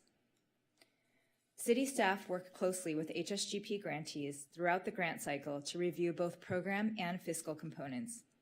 In addition to minimum twice-a-year reporting and annual contract updates, grantees also submit notification of any staff changes, as well as budget modification requests for city approval. HSGP grantees have access to technical assistance from Housing and Human Services Division staff and resources like the Center for Nonprofit Management towards the shared goal of helping agencies be successful and ensuring the responsible use of public dollars. Ultimately, the HSGP social service safety net depends on each agency fulfilling their contract and collaborating with others. In addition to regular communication with grantees, staff also hear from community partners and Santa Monica program participants directly when things aren't going well, giving us the opportunity to connect with agencies to troubleshoot. When necessary, agencies may be asked to report quarterly or monthly instead of biannually, and/or staff may work with an agency to reduce funding and subcontract grant services to a different agency on a case-by-case basis. If a program demonstrates continued inability to meet contractual obligations, there are escalating consequences up to and including recommending the reallocation of funding. All of these are available tools to ensure that HSGP funds are maximized for the benefit of Santa Monica program participants. Next, I'll share a quick overview of the RFP timeline. Staff proposed to publish the RFP this fall and close it in the winter. The review panel selection process may run concurrently while the RFP is open. Once closed, the selection panel would have at least a month to review applications and make award recommendations. Those recommendations will be presented to City Council next spring, and formal awards would be made in June 2023, with the new grant cycle beginning in July. This concludes staff's presentation. We have 2 recommended actions for Council to consider tonight. We are asking Council to approve the proposed HSGP funding guidelines as described in tonight's presentation and outlined in Attachment H. Secondly, we are asking Council's approval to release a request for proposals for the next HSGP funding cycle. Lastly, we have prepared a summary of proposed changes for your reference, and staff are now available for questions.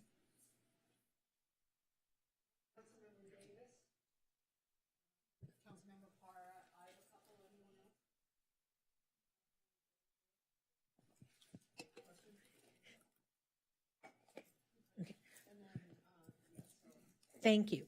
Can I start? Okay. Thank you for the presentation. It was very comprehensive, and obviously, this is one of the great things about being on council is actually being able to allocate funds to social service agencies that we know support so many people in our community. I did want to address one of a couple of things we heard during public comment. I think everybody up here would obviously like to increase the amount of money that we use to support public agencies and nonprofits. But right now, given our budgetary constraints, this is pretty much where we are with the $8 million. Is that correct? Okay. And we'll just hope for economic recovery to help support greater grants. One of the other comments that was made was, for example, supporting early childhood learning. If you go, could you go back to the slide that shows our current grantees? It's not super important, but Early slide? yeah, it was early. It showed the grantees of sort of around the city. Yeah. Because this happens to be something I lived. That one right there. So the growing place are the two little leaves down in the Marine Park area. And that money, for example, which goes to the growing place, goes to support the infant and toddler programs because it is so much more expensive to provide infant and toddler care than it is preschool care. Is that correct? That's correct. And it's also because the growing place is one of the few places that provides full-day infant and toddler care, and I know that because that's where my son went when he was an infant and a toddler. And even so, for example, it also provides full-day preschool. Is that correct? Correct. And currently, for example, the SMMUSD preschools are not full-day preschools, is my understanding. They're half-day preschools. I'm not positive. I need to confirm that. No, they're not 9 to 5. Oh, okay, all right, okay, because, yeah, I don't think they are. Yeah, I mean, I think, well, and it also depends, well, in any event, the point is that the growing place, for example, provides support for working families in two very important ways. One, infant and toddler care, which is very scarce within the city, and two, full-day care for working families, because a lot of the preschools in town, for example, only do half days or three-quarter days. Is that right? That's correct. Okay. The other question I had, and you mentioned this in your presentation, was the financial requirements. And it's city funds are insufficient to meet all local needs, and so we stipulate that a minimum 30% cash match requirement, meaning city funds can only be used to cover up to 70% of the cost of services to SMPP, and agencies must secure non-city funding for the balance of those costs. Is that a change in the percentage, or is that the way it's always been? That's not a change. It's the way it has been. Okay, and one of the things that on attachment H, which is supposed to be the eligibility, I did not see that listed on attachment H. So if we're going to use attachment H as a reference document, I think that should be included in there. Because you referenced that as sort of, this is the list of requirements, but I didn't see the financial requirements there. It could be there, and I could have just missed it. I didn't see it either. Okay, so I think that needs to be included if we're going to distribute attachment H and say these are the requirements. And I think that financial leveraging non-city resources is very important. One of the things you also mentioned was maintaining sort of the breadth and scope of the services and not over-concentrating in one area, or presumably under-concentrating in one of the areas. And was that, how did the public, when you went out into the public and did the surveying, was that something that the public supported? Yeah, that was something that came up kind of repeatedly as a theme when we went out to the public, was just making sure that HSGP continues to fund kind of the range of programs and services that we fund now, instead of only addressing kind of one community concern at the risk of under-addressing, like you're saying, others. And obviously, I think we're all in a society now where everything's data-driven, right? But, and I appreciate, and you had a slide to this effect, it's not just about how many people does an agency serve, but really what are the outcomes attached to that service. So I'm assuming, for example, if someone says, we can service 100 people, but we don't know what effect that service is having on their life, someone who may only be serving 40 people, but we can, observe that having a positive impact in our community, we're going to sort of weigh that differently. Would that be fair to say? Yeah, that's correct. And that's something that I think has been a hallmark of the HSGP program, is kind of making sure that we have a more significant impact on the participants' lives, and instead of just counting numbers. And we really want to see that the impact in terms of outcomes in that individual's lives, which then translates, of course, into the community, to benefits to the community as well. Okay, great. Those are my questions for now. I might have a few as the discussion proceeds, but thank you. Thank you. Great, thank you so much. And I have a few questions. I want to begin by thanking you for the work. I know this was a lot of work. I work with grants too, but mine are emergency management grants, and so they look a little bit different than this. But I do understand the work that it takes to work and manage grants, so I appreciate that. And I also really appreciate that you listened to our community.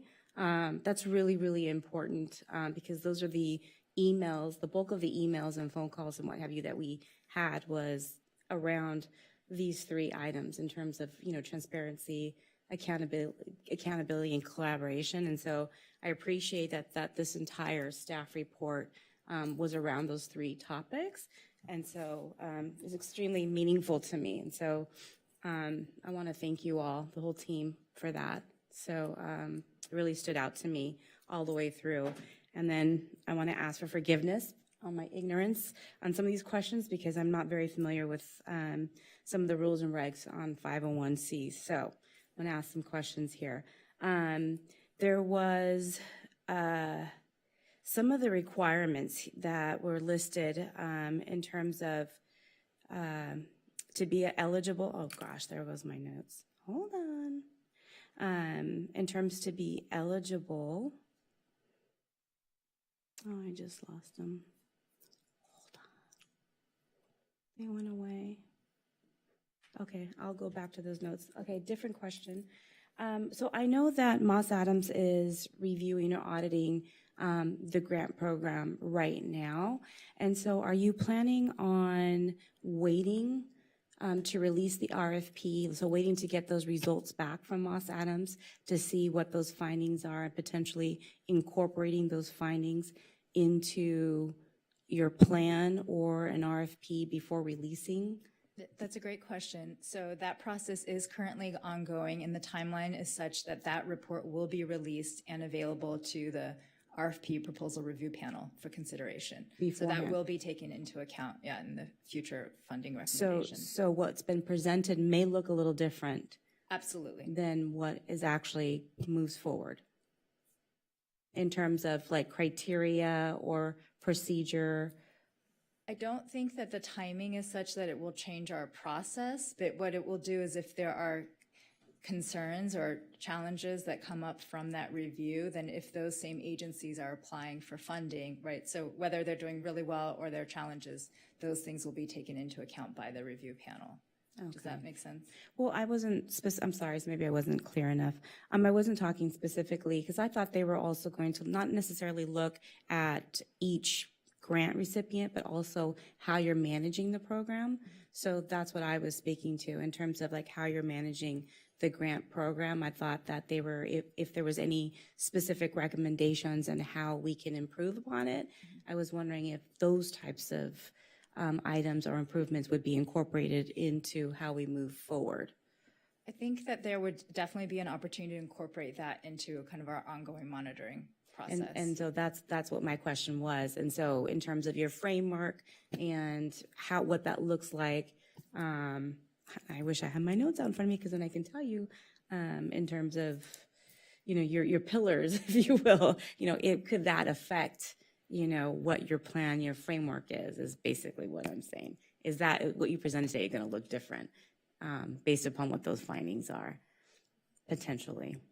I think the timing will be a little bit tricky in terms of when those reports come out and when we have to release this RFP. So I know that we're expecting those findings to come out in time so that the individual recommendations can impact funding recommendations. Mm-hmm. And then I'm going to hand it over to Sure. Mark and see if he has any additional information to add. So Christine, may I ask you, because I sort of see what you're getting at, but I'm trying to understand, can you give me, or us, Sure. all of us, an Sure. example of Well, no, I'm just wondering.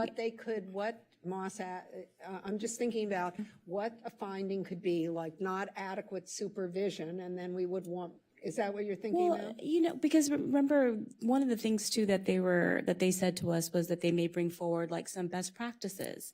And so they may come to us and say, hey, you have a great program, but you know what? Why don't you, the next RFP process, why don't you do this and do this? And, Oh, in or terms you're of doing looking, the RFP? doing the RFP or, some of the things that we talked about too is metrics, outputs, outcomes.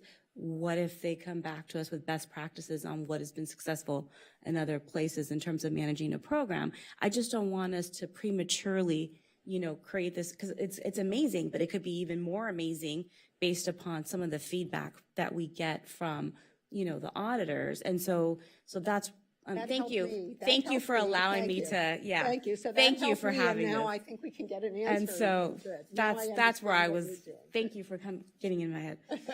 I'll second that, thank you, because that helps me as well. So the first thing I want to clarify in response to that is we did work with Moss Adams as we developed these outcomes and the proposed RFP. They actually joined our meetings, consulted with us, and helped us sharpen some of the language you see in those outcomes tables. Okay. So they have been involved in that process. I will also say that the scope of their work really is focused on monitoring of current grantees and their past performance. I'm sure they'll comment a bit on the future RFP and give us some recommendations about how we can best monitor performance and hold those agencies accountable moving forward. But those are very likely to be processes that city staff implements and not something that will be outward facing in terms of an RFP. But as that report comes out, as my colleague mentioned, the report will be available for the review panel to consider, for this council to consider when recommendations come here. And if there are any substantive recommendations that are suitable for incorporation into contracts, they'll be in there as well as we enter the next grant cycle. Okay, thank you.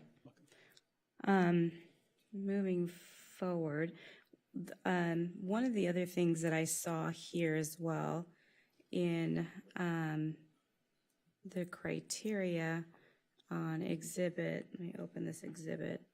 I think it was attachment I. I've never seen this before, and I just wanted to know, no, it wasn't I. Gosh darn it, H. I've never seen this before, and I don't know if this, it said here on page 3.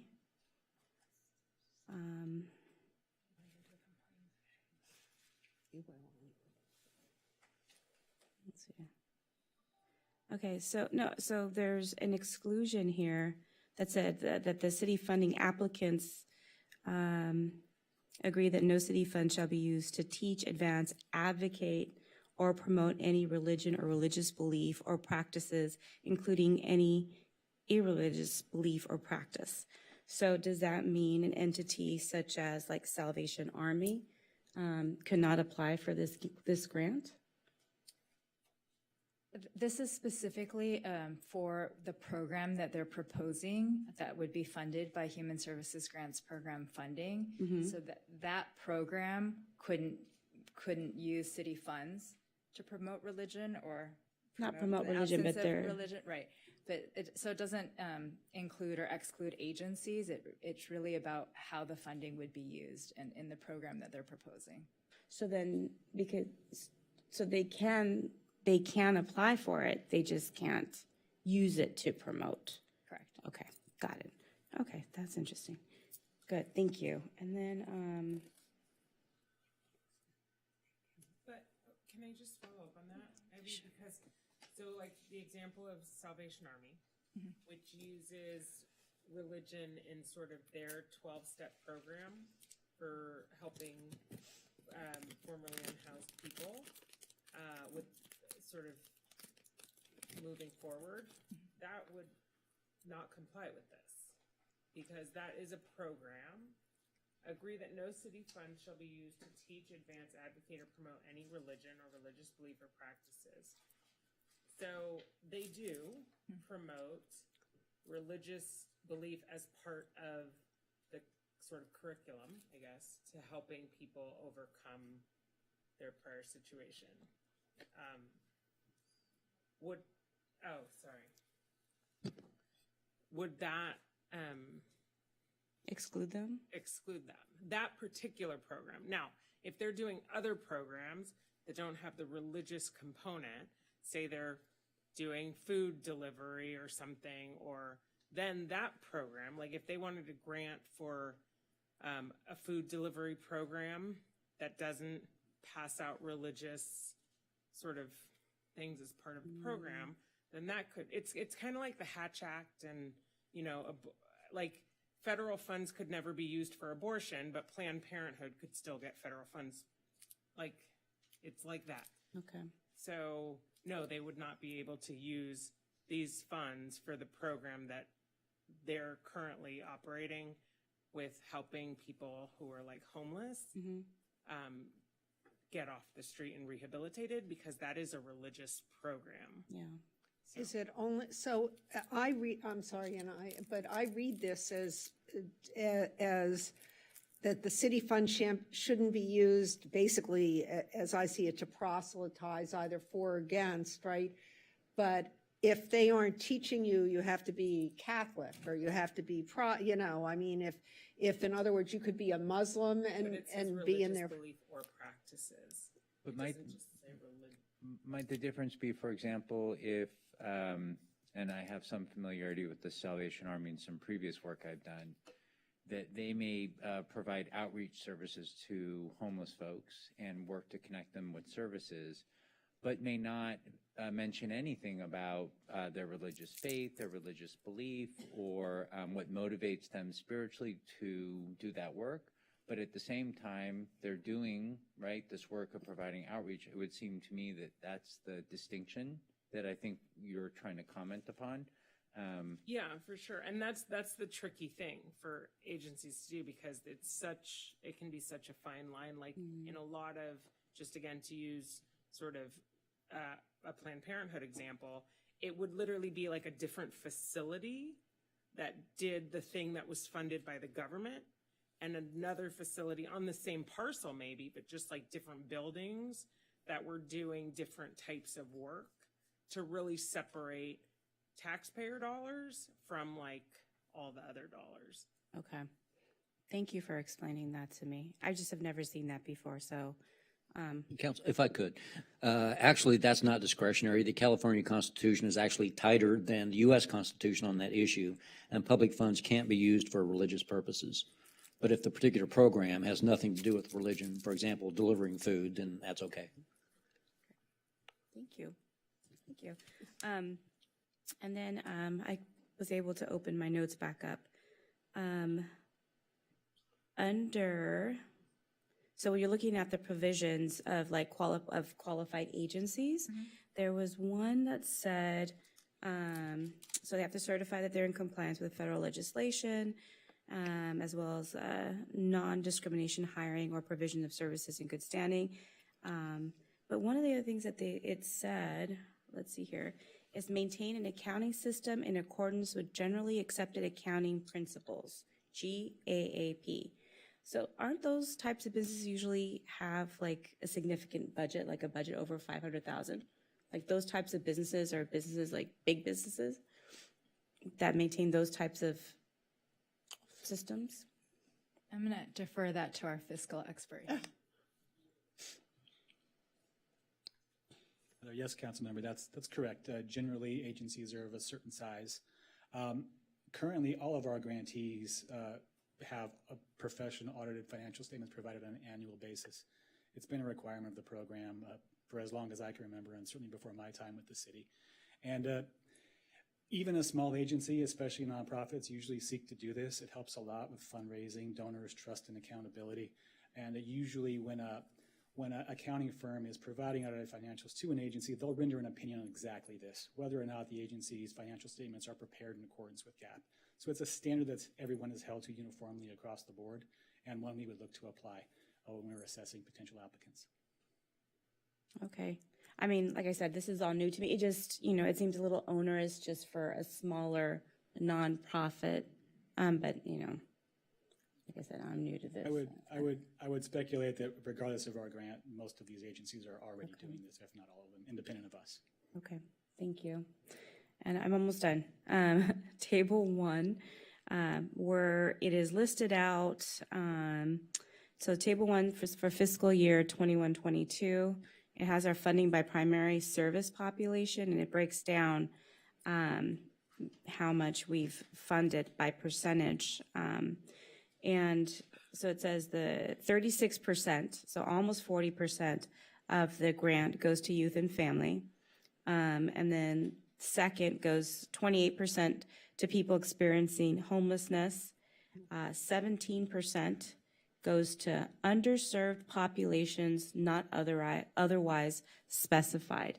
Can you please explain what that means? Yeah, so this was an exercise that staff did, and it was actually a really tricky exercise because so many of our grants and our agencies, their programs do serve multiple populations, right? So trying to divide them and say, you know, you can only, if we had to stick you in a column, which column would we stick you in? That last column you're referencing was kind of a catch-all, and some of it could have been for an agency, let's say, who does job training, and that is something that covers seniors and youth and family, right? It couldn't neatly fit into one category, was kind of that last, so that, for lack of a better term, was the descriptor for that. Okay, so that makes sense. And then just for the record, and I'm done, but that was 17% for that, 16% for seniors, and then 3% for people with disabilities. And so as we move forward and we're looking at grants and what have you, I'd really like to see, you know, more, if we're able to, more opportunities for our people with, you know, disabilities or access and functional needs, more resources for them in our community, as well as our seniors, you know, because there's only 16% going to our seniors, yet, you know, we have over 17% of our population here in Santa Monica are seniors. And so, but yeah, I appreciate it. Thank you. Done. Thank you. So I think actually Councilmember Negretti, you may be the next. Hi. Thank you for all of this. This is a lot of information to cover, so I appreciate all the work that goes into it. I wanted to ask you about youth programs and how we can work with people in the RFP system, because maybe their programs have been expanding, or we can look for at-risk youth. I know we talked about early childcare, but also underserved youth populations as a preventative measure for both homelessness, substance abuse, and all of those things. Yeah, that's absolutely a population that we are very interested in continuing to fund. So. Yeah, I think we should be looking at expanding it. There's a lot of data that shows, especially coming off the pandemic, with the closing of all the resources we just talked about, and also with nonprofits not being able to get that type of funding that are not considered under the realm of these human services grant type of funding. I think we need to just readjust at how we look at, maybe it's not specific to homeless youth at times, but it's a lot of the preventative work that goes into it. Someone spoke earlier about the gap in terms of elementary school, and I think that's also something really important. I personally work with at-risk youth in my everyday work, and a lot of the children I work with, we recognized issues in the elementary school years, and they did not get those services, and it becomes evident and more violent and problematic in the middle and high school years. And at that point, it's a whole different type of resourcing and programming. So I would love to see more of that, and even tapping into the current programs we have, the partnerships that we have with successful programs. Some of them do have those, but from what I've heard, it seems like maybe they weren't eligible for those certain programs. Can you speak to that at all? Is there issues with funding going towards those specific youth programs where they get blocked out? Or they're not eligible? I'm not sure. I don't want to be specific to any specific program, but they've mentioned that when they've showed that they work with at-risk youth that are the ages of 16 to 23, that they weren't eligible for HSG grants because of the way it was written out. They had to serve a certain population, and that didn't meet that criteria. I mean, our HSGP program does currently fund services for at-risk youth in that age group, and we absolutely would welcome applications in the next cycle for more programming. You know, we agree with you that kind of all our services are on a continuum in our early investment, right? Whether it's early childhood, elementary school, all that, you know, helps us prevent other problems down the line. And so, yeah, we definitely would like to see more applications, and including for the gap that you mentioned. And then my only other question, because I'm sure there's a lot more to go, is just, and it's sort of been lightly touched on about the reporting more regularly and often, and the transparency of that programming for the community to be able to see it easily and readily.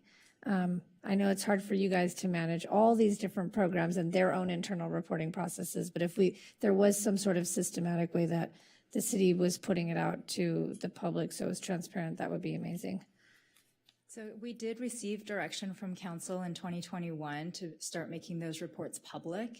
And so those are available now online on the city's website. Except they're not all complete with all of the, are they all complete, everybody who's in there? Because every time we've done the ad hoc appointments, we've been looking for missing information. They're not, some of it didn't seem to be consistent or with the regularity of who reports when and having all the complete data. I believe there's a complete set of reports that are uploaded. There are other ones that are pending to be uploaded. We have to make sure when we upload PDFs that they're ADA compliant. And then they also go through CAO office for review in case there's information that needs to be redacted. But we are anticipating posting another round of those on the public website again before the review panel will be reviewing applications. So that will also be available to them and available to the public before this next round of funding. All right, thank you. Councilmember De La Torre. Yes, I have a lot of questions, but I'm trying to figure out which way to proceed. So thank you very much. I appreciate all the information so far. So, I'm happy to see that there's a commitment to ensuring that we practice equity and inclusiveness, that we're inclusive.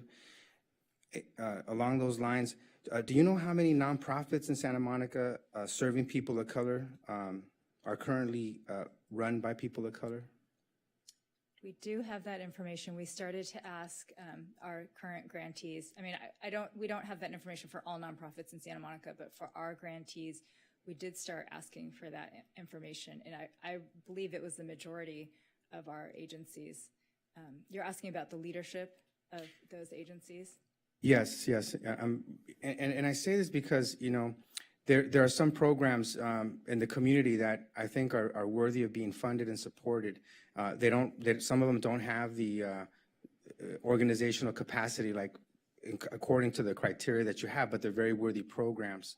And I'm thinking that those organizations might be able to partner with a fiscal receiver, like community partners or social environmental entrepreneurs, a couple of agencies that can provide that type of administrative background so that these great ideas and people that are in the community already doing these services can focus on the services and have the other agency that they partner with focus on the administration. And so I wanted to know if you had that data readily available. Do you have the percentage off the top of your head? I'll continue to look. Okay. We do have it, yeah. Yeah, because that would be great to know. I'd like to know, for example, how many nonprofits in the city of Santa Monica that we fund are people of color run our organizations. You know what, I just found it. So for when we last looked at this data, it's 42% of the agencies that we fund have people of color who are in their executive director. That's the executive director. But in terms of the board of directors, which hires and fires the executive director, do you know? We also asked for their board information. Hold on, let me look for that.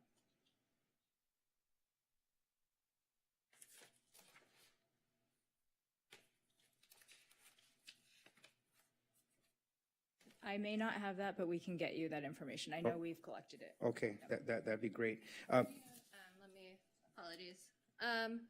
So with the executive director role within the Human Services Grants Program specifically, I'll start with gender identity. 68% identify as female and 32% male.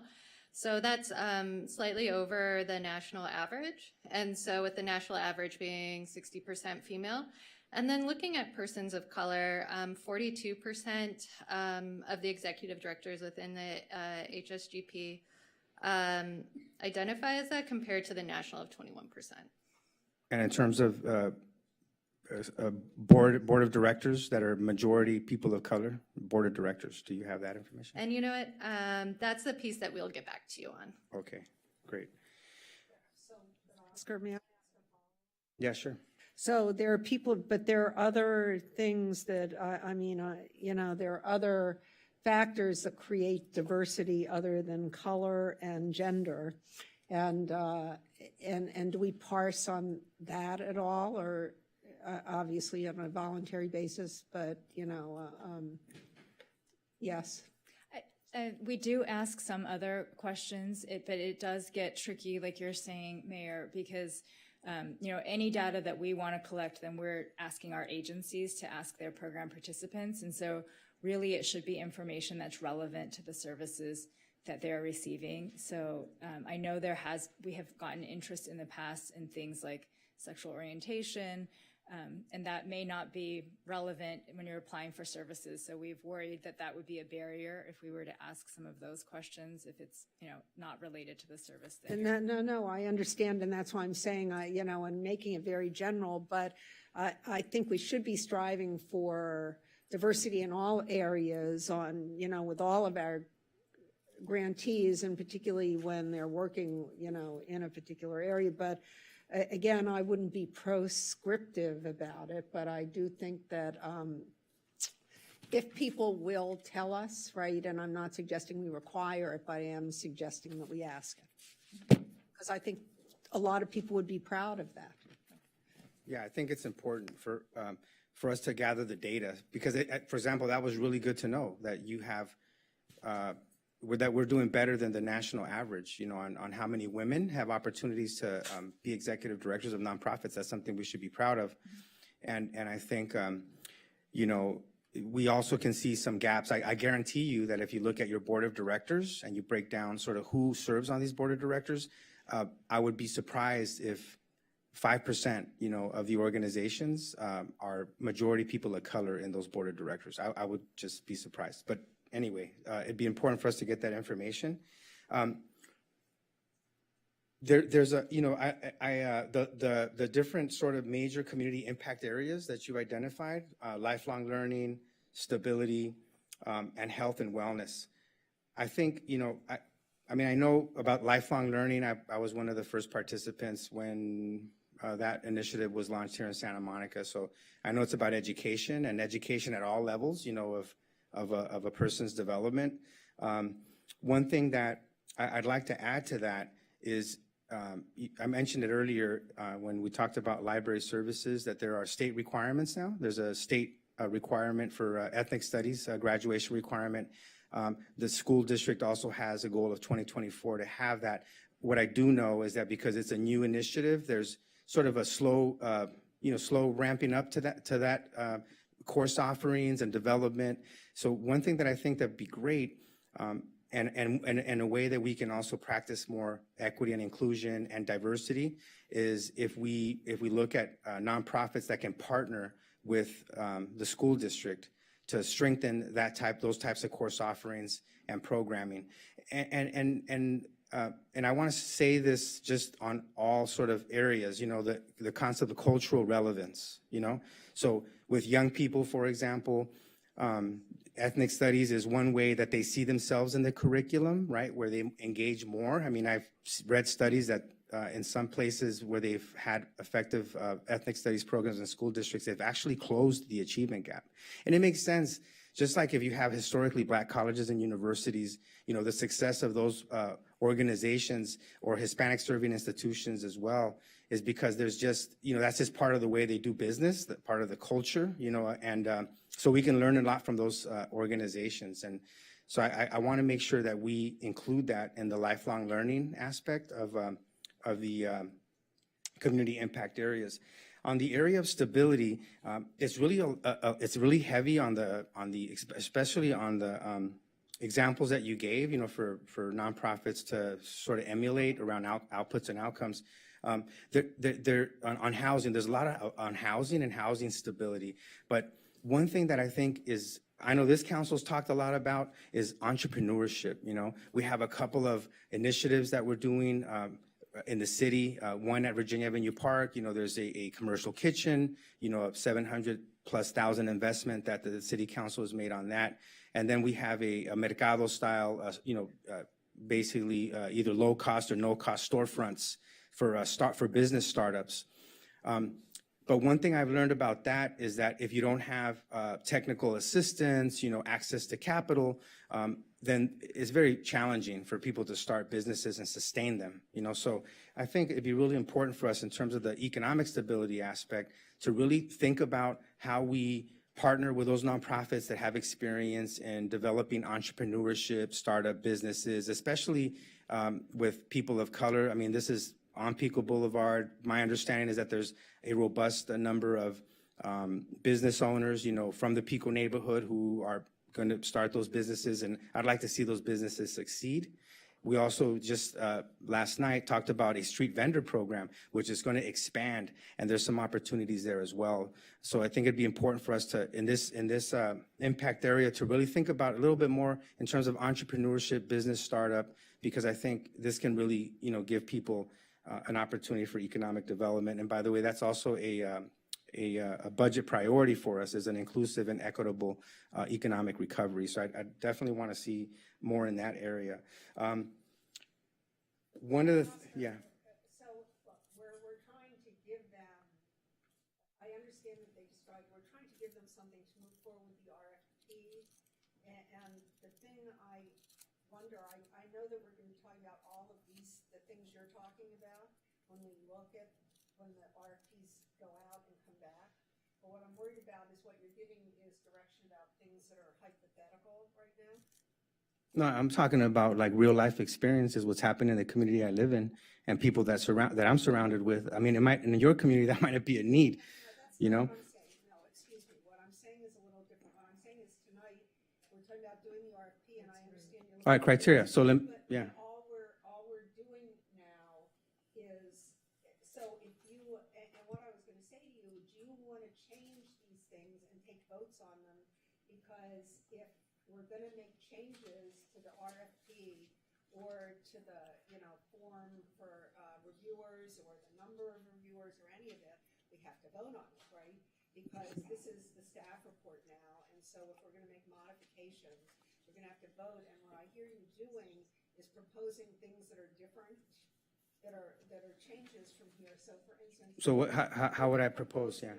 put a category in for I don't even know how to describe it, but Entrepreneurship, let's say. Yeah, it says economic well-being, but it doesn't talk about business startups, which we have plans to do that with Community Corporation of Santa Monica. And they've each, actually, I think Councilwoman McCowan brought an item forward to put funding behind that initiative. Do you remember that? What initiative? The storefronts that are going to open up on 19th and Pico. Yeah, but that's not that wouldn't be something, that might eventually be someone who receives a service from a human services grantee. But what we're talking about is that larger organization that supports the ability of, so, I don't know, name the organization that focuses on economic development for micro grants or, for historically underserved communities. And that's kind of already in here. So if there's a way that you want to that to be more clear. Correct. That's what I'm trying to do. Then that's language. And I think that's where David, I think that's something, and Doug can help us craft what that additional language would look like. But that's what we need to do. Well, here's the thing. I think staff, I see David writing notes. I think staff's going to listen to the council discussion. They're going to have a meeting, talk about with staff. They're going to go back to staff and look at where we can take our input. I think this is the actual vote tonight. so maybe the city manager can explain what. As we go through this, I think one of the things we're going to want is just to make sure that we have good consensus direction on various topics, whether it's in the specific programs or in any of the attachments, just because I know how important this is to all of you, so I really want to make sure that we get the right consensus feedback tonight. So as we get to the point of, giving us formal direction, we'll just want to kind of peel through some of this stuff and make sure we got it very clear. No, and so, but what I'm asking is, should we be voting, for instance, on this? Councilmember David Torrey wants to, just looking. I'm trying to look and see what you would change in the actual RFP. You would add it in the what I'm talking about right now is the community impact areas. So we would be able to further refine those areas. So for example, in lifelong learning, when they give the program examples, right, they have various sort of outputs and outcomes. You would be able to add one that says, strengthen and support, ethnic studies in collaboration with SMMUSD. So that would do two things. It would have a program impact where young people who are historically left out of the curriculum now are more included in the curriculum. And then we would also fund grant applications that would collaborate with the Santa Monica Malibu Unified School District. So that would be a powerful concept, One thing I want to, related to the first concept of inclusivity, is that we wanted diversity, equity, and inclusion to be overarching within the RFP. So we didn't want it to live solely in one single area of the outcomes framework. And so where we have it built in is within the scoring criteria. And so when applicants would craft their proposals, put everything together, they'll include a description of the program and be asked for policies and procedures to see how diversity, equity, and inclusion is built in there on the organizational level, as well as with the program services. So which program would you be looking to serve? And then how do those services meet that population and are culturally relevant? And so that's something that the review panel would consider as they're looking at the proposals. And so again, that'll be overarching, so it doesn't live in just one single space. That's great to know. I really appreciate that. Because so an applicant, for example, can show sort of the diversity of their board, right? And that would give them some points. If they proposed a program like the one I'm talking about, that would probably give them some points if there's an appreciation or knowledge of the people that are scoring of what that means. So if someone that doesn't know what ethnic studies is, they might just say, I don't understand, so they might not give any points. What I'm trying to do is give a little bit of definition of state law, of things that are going on already in the school district that would sort of like the best practices right now in that area of diversity, equity, and inclusion that would help in the scoring process. So that from my perspective as a council member, I'm trying to give information to have a more robust scoring process and defining further what diversity, equity, and inclusion means in the grantee cycle. Sure. And I think that staff would agree with you that it would be really important, and we're hoping to have that expertise on the review panel. So it'll be really important for us to have subject matter experts, like you're saying, who are really aware of the education system. They know these new laws that have passed and how they would be relevant and applied in this community. So we would want somebody kind of with that expertise to be able to apply that lens when they're reviewing and scoring the applications. So, that's something that we're hoping that, all of you on council, in addition to the We Are Santa Monica Fund Advisory Board, can help us with that recruitment to make sure that that review panel is knowledgeable, right, and really informed of these new emerging practices to make sure that is reflected in their scoring. Do you know how many members of the African American community or the Latino community are currently on the We Are Santa Monica board? I have that information and I can look that up for you. I'll look that up and you can continue with Okay, great. Sure. So what I'm hoping to do, and look, I know that after we vote on this today, staff is going to go out and put out the RFPs, right? There's going to be a community process still, so you're still going to engage the community, correct? Or we're done with community engagement? The next step would be for us to finalize and release the RFP this fall. Okay, so this is our final opportunity to influence that RFP. Once that RFP gets out, it's either going to, encourage and incentivize, nonprofits to apply or not based on the criteria or the scoring, and so forth. And so it's real important. This meeting is very important in terms of,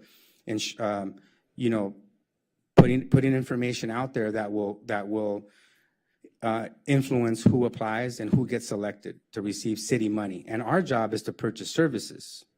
I mean, that's from my perspective, this is our opportunity as a city council. We're in the business of purchasing services, right? I think we know why we're here tonight. No, I know. To be short, but we were here until 1 a.m. last night, and I think all the meetings that staff had with all of us about this leading up to tonight is how they got a lot of that feedback from us. So I think go on with your questions, because we're still in questions, and I have two. Yeah. I haven't gone yet. So keep going with your questions. Yeah, I have But a right to do that. And know if you don't want to be here, if you're tired, it's okay. I that's understand. not it. It's All right. just, this is questions. All right. It's not lecturing us about like what we need. I'm not lecturing. What I'm saying is I'm trying to express what I think as a member of the community. By the way, I have a lot of experience as a 13-year grantee of the city of Santa Monica, so I understand this process very well. And I know that this is an opportunity to influence a process that will have tremendous impact in the community, because these nonprofits, as we have seen, have a lot of impact. They deliver services to vulnerable residents in our community. And I think it's important for staff to hear, from my perspective, your perspective too, and everybody else. Whatever you want to say, it's your opportunity to say that. So I'm going to continue. And let me just say this. So part of the scoring on collaboration. The city engaged for a long time in a process called collective impact. And that right there is where the well-being report card came out, the well-being index. When was the last time that we put out the youth well-being index? Can you remind us about that? Yeah, the last youth well-being report card was from 2019.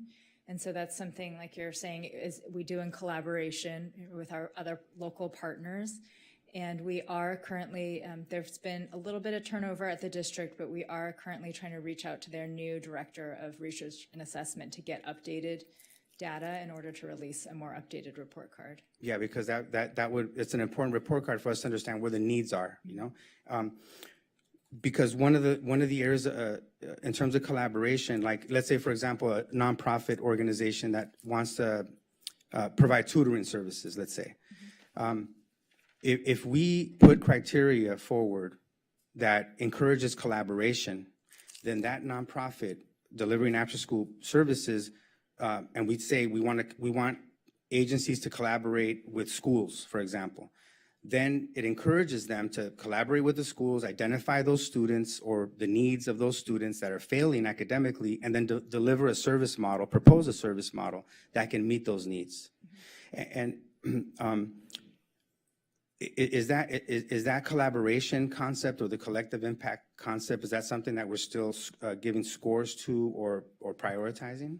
Yeah, I believe it is. And so in your example, we would be looking at the program they're proposing and what's the need, right, that they're proposing to serve. So we would have our subject matter experts and kind of local community experts confirm that, and absolutely their ability to collaborate and kind of knowledge of the local landscape would be something that would be valued and scored. Okay, great. And then one of the things, I noticed right now that we, looking at the emails we received, it looked like, and maybe council members can confirm, but the majority of the emails, I almost want to say like 90% of all the emails we received regarding this, and there's a bunch of different service populations, but the majority of the emails we received were for early childhood development, which I think is great. And it made me think, advocacy is so important. Like direct services have its place. I think that's what we're talking about mainly. But is there a reason why we're not funding sort of agencies that also provide advocacy for the target populations that they serve? So for example, like homelessness, in this case, early childhood development has a very robust advocacy strategy. I mean, however they do it, they're doing a great job, because just from the emails today, I mean, they're the most influential sort of group representing the target population, which is great because, children, a lot of them, they're not ready to come to the meetings and vote. So that's great. But is there a reason why we don't support nonprofit agencies that engage in advocacy for their clients? There might be additional reasons. I will say that, our HSGP funding, as we mentioned, is really limited. And so at this point, we're really trying to focus and target on those direct service needs, which we know that, with the funding we have is insufficient to meet those needs as it is. So I think that's kind of the beginning of an answer. I don't know. There may be other limitations on the money because it is, taxpayer money. So I would defer to CAO. I know that's something that's in our criteria, along with that money can't be used for religious purposes. It also says money can't be used for political purposes. So that may be part of the distinction also, is that becomes kind of a fine line. I saw that in terms of the political activity, which mainly focuses on electioneering. So like using city money to support candidate A or referendum A and all that. But in terms of like advocacy for the clients, I think it would be something for us to reflect on. This is going to be, this is a 2-year funding cycle that we're proposing? This is a 4-year funding 4-year funding cycle. So I'm trying to figure out what opportunity we have to do that in this funding cycle, but maybe it'll be for the next funding cycle then. But the other thing that I wanted to ask in regards to there was one other stuff over here that I had. Oh, CDBG money, Community Development Block Grant Funds. Do we know, in terms of where that money is being invested, like where is the majority of that money being invested now? Is it mostly housing and homelessness or other services? I'm going to defer that to my colleague, Mark, who's on his way up. Councilmember, by the way, Mark Amaral, Housing and Human Services. I neglected to introduce myself earlier. Thank you for the question. So the city uses the majority of CDBG funding for capital projects in its current year. We have several projects going on in the Pico neighborhood. In addition to those capital projects, we do use the maximum 15% allowable as supplemental funding for the Human Services Grants Program. That adds up to about $150,000 spread across 4 different agencies. So most of the funding each of them gets is still primarily general fund. I believe those agencies are St. Joseph Center, Legal Aid Foundation, Chrysalis, and the Disability Community Resource Center. There's a mural right by Councilwoman McCowan's house and mine as well, that it's the Pico Neighborhood Association did that mural, and they were very proud of in 1984, receiving a share amount of CDBG money, because from my understanding, that money comes to the city because the city uses the demographic profile, of the low-income people that live in the city, correct? Is that correct? That's correct. It has to be in their eligible census tracts for projects. Correct. And a high concentration of low-income people are in the Pico neighborhood. That's correct. So then the question I have is there a way to determine what share of that money goes to direct services in the Pico neighborhood? I suppose so. So we do collect demographics about participants served for each program, and we know what zip code all those participants live in. To specifically set aside the CDBG money out of that, so I'll give you an example. For Legal Aid Foundation, the city puts in $500,000 of general fund and $80,000 of CDBG. So collectively, we know what the totality of that money goes to, but it would, we can parse on average for the CDBG portion. But if the answer you're looking for is what are the demographics of the folks we serve by zip code in Santa Monica, we certainly know that for each of our programs, yes. Yeah, correct. That would be great data in future years or even in a later report for us to understand that, how that money is divvied out, I'll say too, that data is also in every posted report. Every report that agencies provide us these days in mid-year and year-end has that demographic breakdown in it for the public to go view. Okay, great. In terms of the applications thank you very much for that. The applications, when the RFPs are released, in the past there was a practice of asking sort of demographics on the clients. Is that still going to be required? Yes, we're planning to continue that. Okay, great. And then one question that I have, I saw that there's in your funding criteria, it says that if you just arrived and you're homeless, that doesn't qualify you as a Santa Monica program participant. Is that correct? That's correct. Okay. So currently, my understanding is that there's 77 students that are experiencing homelessness in our school district. If a student arrives with a mother,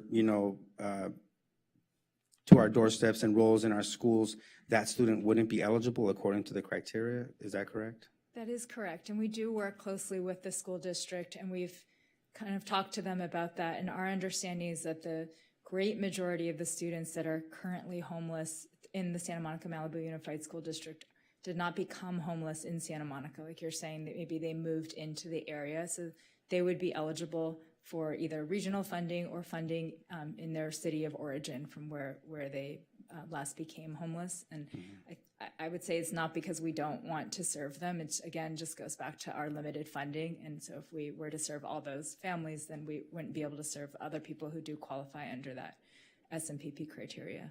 But yeah, I just want to express this, that I think it's important for us to reflect on that, because these are students that are in our school district now experiencing homelessness. I can't think of a population that we should be thinking about serving and helping out than children that for no fault of their own are in the situation that they find themselves in. So anyway, just something that we should reflect on. In terms of the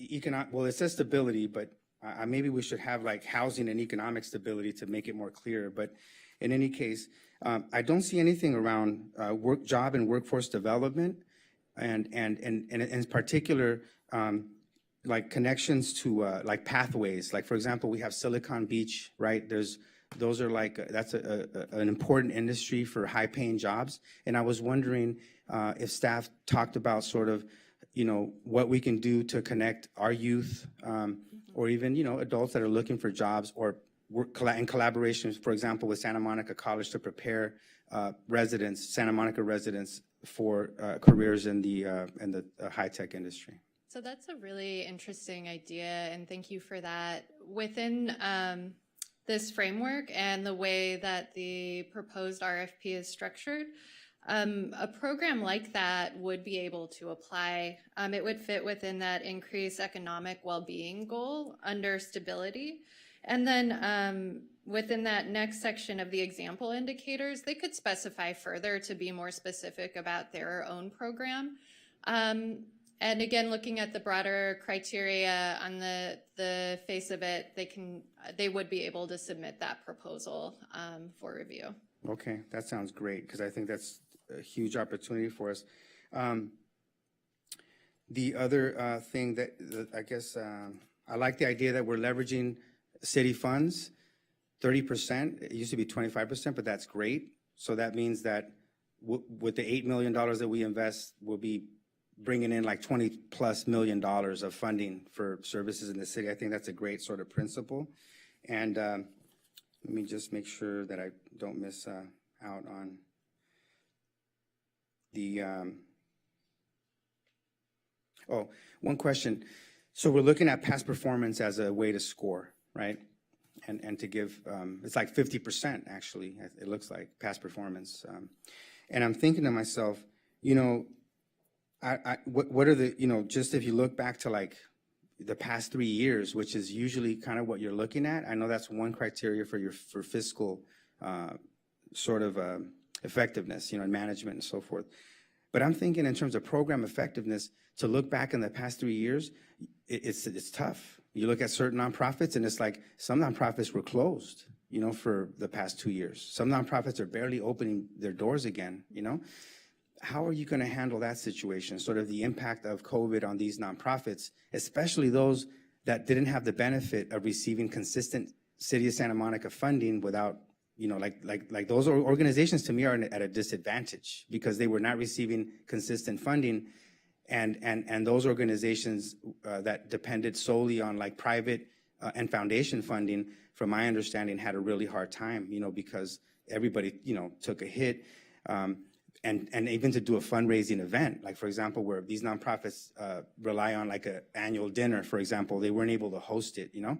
So I want to know how in the scoring are you going to handle that? How will you address that? You know, a nonprofit that says, look, COVID shut us down. We weren't even able to do fundraisers, you know what I'm saying? And so that's why they'll explain sort of why our budget was here and now our budget is here, you know, because of the past 2 years. What's how will you address that in the criteria? Mm-hmm. So that also brings up a couple thoughts on it. First, they could submit their most recent reporting. So if there wasn't something, for some reason, they don't have something available more recently, they could go back to what is the most recent. And the other thing as well is where the world is still fairly unstable. So it may not be that we're not exactly back to normal, quote unquote, either. So the last few years could be telling as we're continuing to see instability as we go forward. Okay, great. So just a question, and Mayor, maybe since This you is were. question time, Oscar. Yeah, so I have a question. So if we wanted to move, let's say, let's say the, past performance is 50%, of the scoring, and we wanted to make it 40%, let's say, because of the impact of COVID. How would you recommend that we vote on that? Is it something that we would make a motion Well, there's from the a dais? form, right? Don't we have so we have the form for waiting, right? Which, you're in, see, I'm thanks, not in Ivy. the staff report. What page are you on? Maybe we can go to, is it item H? Page 19. Is it attachment H, the criteria? No, it's not in there. It's Yeah, not I in think there. this is the slide, the past performance. And in your staff report, it'd be on page 20. Yes. One thing before opening that discussion that staff would like to note is that the weighting of the past performance being so high was in direct response to the community feedback that we got. That was a consistent theme that staff heard, and then we adjusted accordingly to respond to that feedback as people in the community felt that past performance was the best indicator of effectiveness. Correct. So you feel comfortable with that 50% going to past performance, even though we were looking at the past performance the last 2 years, if that's, those years are hard to gauge, right? Because of the impact. Sure. Is there something that you can do, or that you can, maybe staff will be able to sort of look at it through a COVID impact lens? Is that maybe a possibility? I mean. Yeah, let me add a couple things. So Ali is correct that originally we had weighted outcomes a little bit higher, and we were given feedback from the community that, again, they really felt like past performance was more relevant in making sure that we're funding agencies that have demonstrated that they'll have the ability to be successful. I think you're raising a great point about COVID. COVID's been, it's been a really hard couple of years for a lot of agencies, especially nonprofits.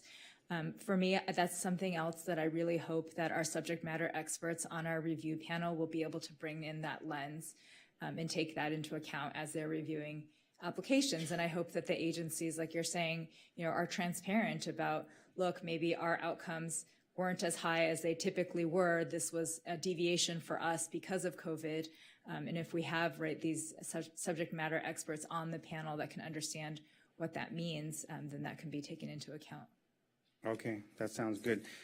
One thing that I do want to add language, and as we vote today, I want to add, as we vote at the end of whatever we support today, language that reads, City Council may revise eligibility criteria based on new data that may identify any emerging needs.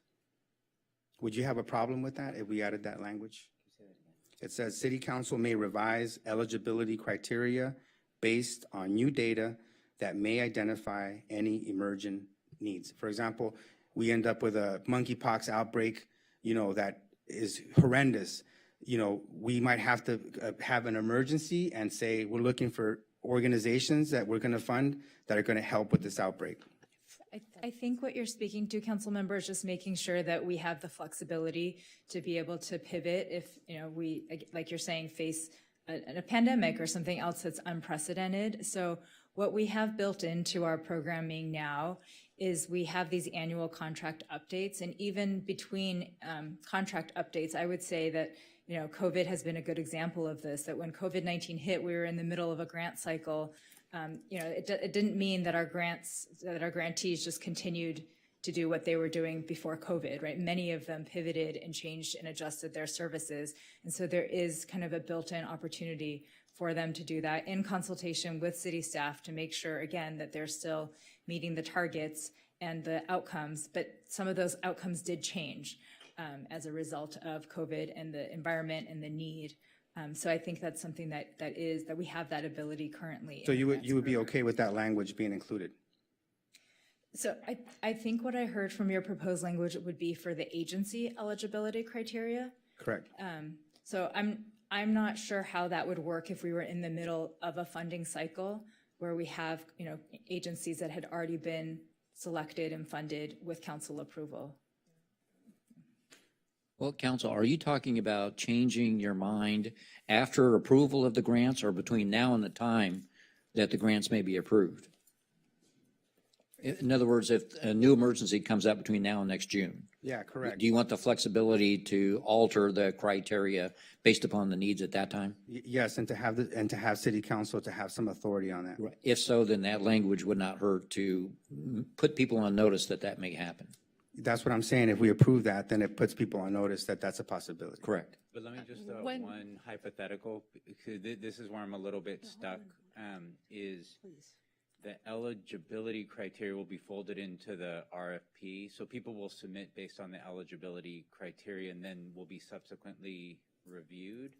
And so then if city council, I'm just trying to understand like what timing works, because then if city council changes the eligibility criteria, then those proposals become either moot or we have to reissue the RFP. So I just want to make sure I understand that how this would impact the overall flow. Maybe we focus more on the services and less about the eligibility criteria. So One thing that I would like to add that might be helpful is that when emergencies come up, there's other funding sources that may be a better fit. So, for example, thinking back to COVID and the emergency rental assistance program, that didn't come from HSGP funds. We were able to find other sources, and that was a great way to mobilize for those one-time needs. And I could see that in the future as well, like in the example you gave with monkeypox, there may be other resources that come down the line that would better address those emergency and unique needs.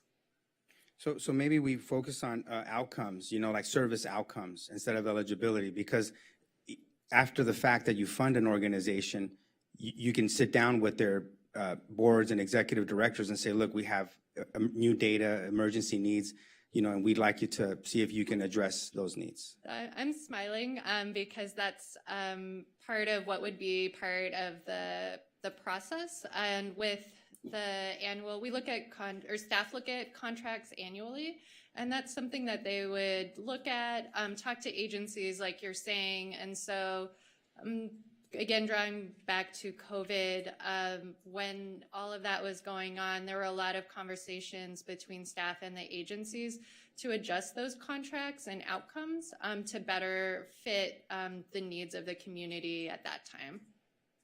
Okay, great.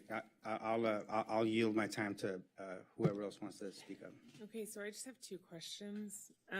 So thank you for hearing us in our council meetings and then in the one-on-one meetings that you guys did with everyone at length. So I appreciate that. With regard to the past age, the eligibility criteria for, let me just, hang on, let me find it so that the eligibility criteria for prospective agencies that we want to expand to include operators from outside of Santa Monica that have evidence of past success expanding their, what I want to add to that is that should we go with someone outside of Santa Monica? I think it's important that they be able to prove that they have a past history of proven success with that delivery model, not just the ability to show us the delivery model. And I guess the way it was phrased in the staff report and then the eligibility criteria, I didn't hear it sort of that specifically targeted, that they need to show a proven success record doing a sort of delivery service model outside of their area. Does that make sense?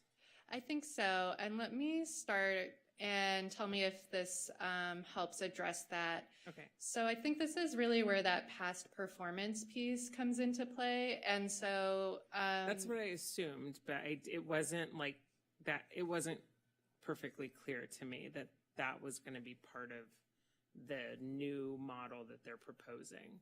And that's a great, I definitely appreciate you drawing attention to that, because it is an important point. If they're saying, we have this past performance that's great doing this, and we want to expand into Santa Monica. But by expanding into Santa Monica, we're not just going to be doing what we have this past proven success doing. We're going to be expanding with a delivery model that's different than our current delivery model. And all I'm saying is, should we go with an organization that we don't want to necessarily be their pilot program?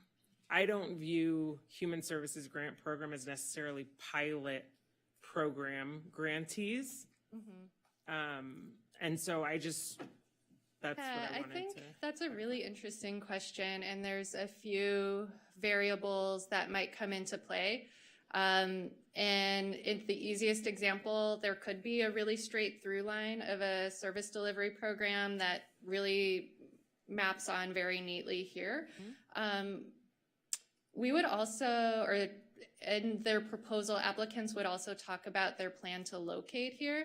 I want to mention that just because it's slightly related, where they would need to describe how that program would come here. And then the review panel would look at that in totality of like, okay, what is this service program? What is the population here in Santa Monica that you want to serve? Does this program from over here, would that map on to our Santa Monica population? And then what partnerships, relationships plan do you have to then bring that and successfully implement it in the Santa Monica community? Okay. I mean, that's what I want to see. And I just think like that, what you just described almost sounds like they're doing like an expansion of almost a, location in Santa Monica, and that's great. And if the model works here, but I guess what I'm more apprehensive about is depending on what their service provision is and the residents in the city that they're working with on a regular basis, that sort of all of that is kind of focused and housed here and isn't being pulled somewhere else to be able to reap the full benefits of whatever that organization has to offer. And so they kind of are doing a distance service model unless they are truly creating another location here. And yeah. Oh, no, I'm sorry. That's also really interesting. You're getting my mind going. And I think that's interesting too in this new era as well, with more services being remote post-pandemic. And there may not be as much of a need, or there may be alternative service delivery models where there may not be that need for the traditional brick and mortar agency. And so that might be something, again, that the review panel could look at and see, like, does this fit? And also in the future going forward, we would want to see that the services, the staff would do that monitoring to look and see that those services are serving the community and are effective. And one more thing too, with bringing in, expanding that, staff also wanted to balance the feedback that we got to bring in new agencies. And so that's some of it too of what you're describing, of figuring out that balance of what's tried and true, so to speak, and also trying to bring in something new in a way with some guidelines and parameters. Okay, well, I'll have faith in the proven record and the review panel.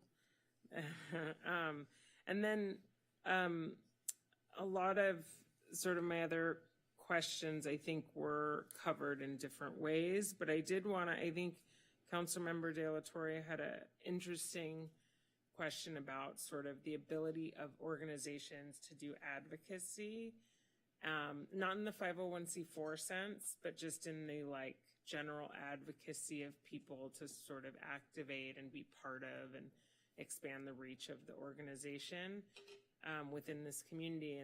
And so it got me thinking about, you guys look at, the financials, you look at, to what extent are you looking at or asking for data on sort of what their universe is, like who they actually already have in their system and have access to really sort of grow and be the type of, like, if they're not just I guess for a homeless service provider, it's a little different, but say it's for an early childhood organization, and what does their database look like, where they've already done work here, where they already have partners here and they already are connected, and all? Do you guys look at their network and sort of more than just their financials, I guess, when you talk about sort of the past performance and their whole organizational structure? So that's a great question. I think that's something that we would see in the monitoring reports. So what we're asking in that past performance is to see monitoring report from their largest funder. So whoever that funder may be, we're hoping that that report will give us kind of the broader landscape of the work that they have been doing, who they've been doing that work with, what it looks like, how it applies or is relevant to what they're proposing to do. Because I think sometimes program recipients are sometimes the best advocates for the organization, and I think we heard that with one of our speakers earlier, who now advocates for the Westside Food Bank, right? And was once a recipient and is now running it. And I think that happens a lot. So I guess the monitoring reports will show you that. And so I'm just glad we asked. And I don't know if that helps with what you were asking for. Yeah, no, I think it's a great, because here's the thing. It's like you can deliver services, and that's great. You'll serve the needs of the people, so tattoo removal, for example, whatever service you're going to deliver, tutoring and all that. But in order to do systemic change, you need advocacy. So, think that schools at one point was just the teacher and students. Now we have counselors. Now we have restorative justice trainers.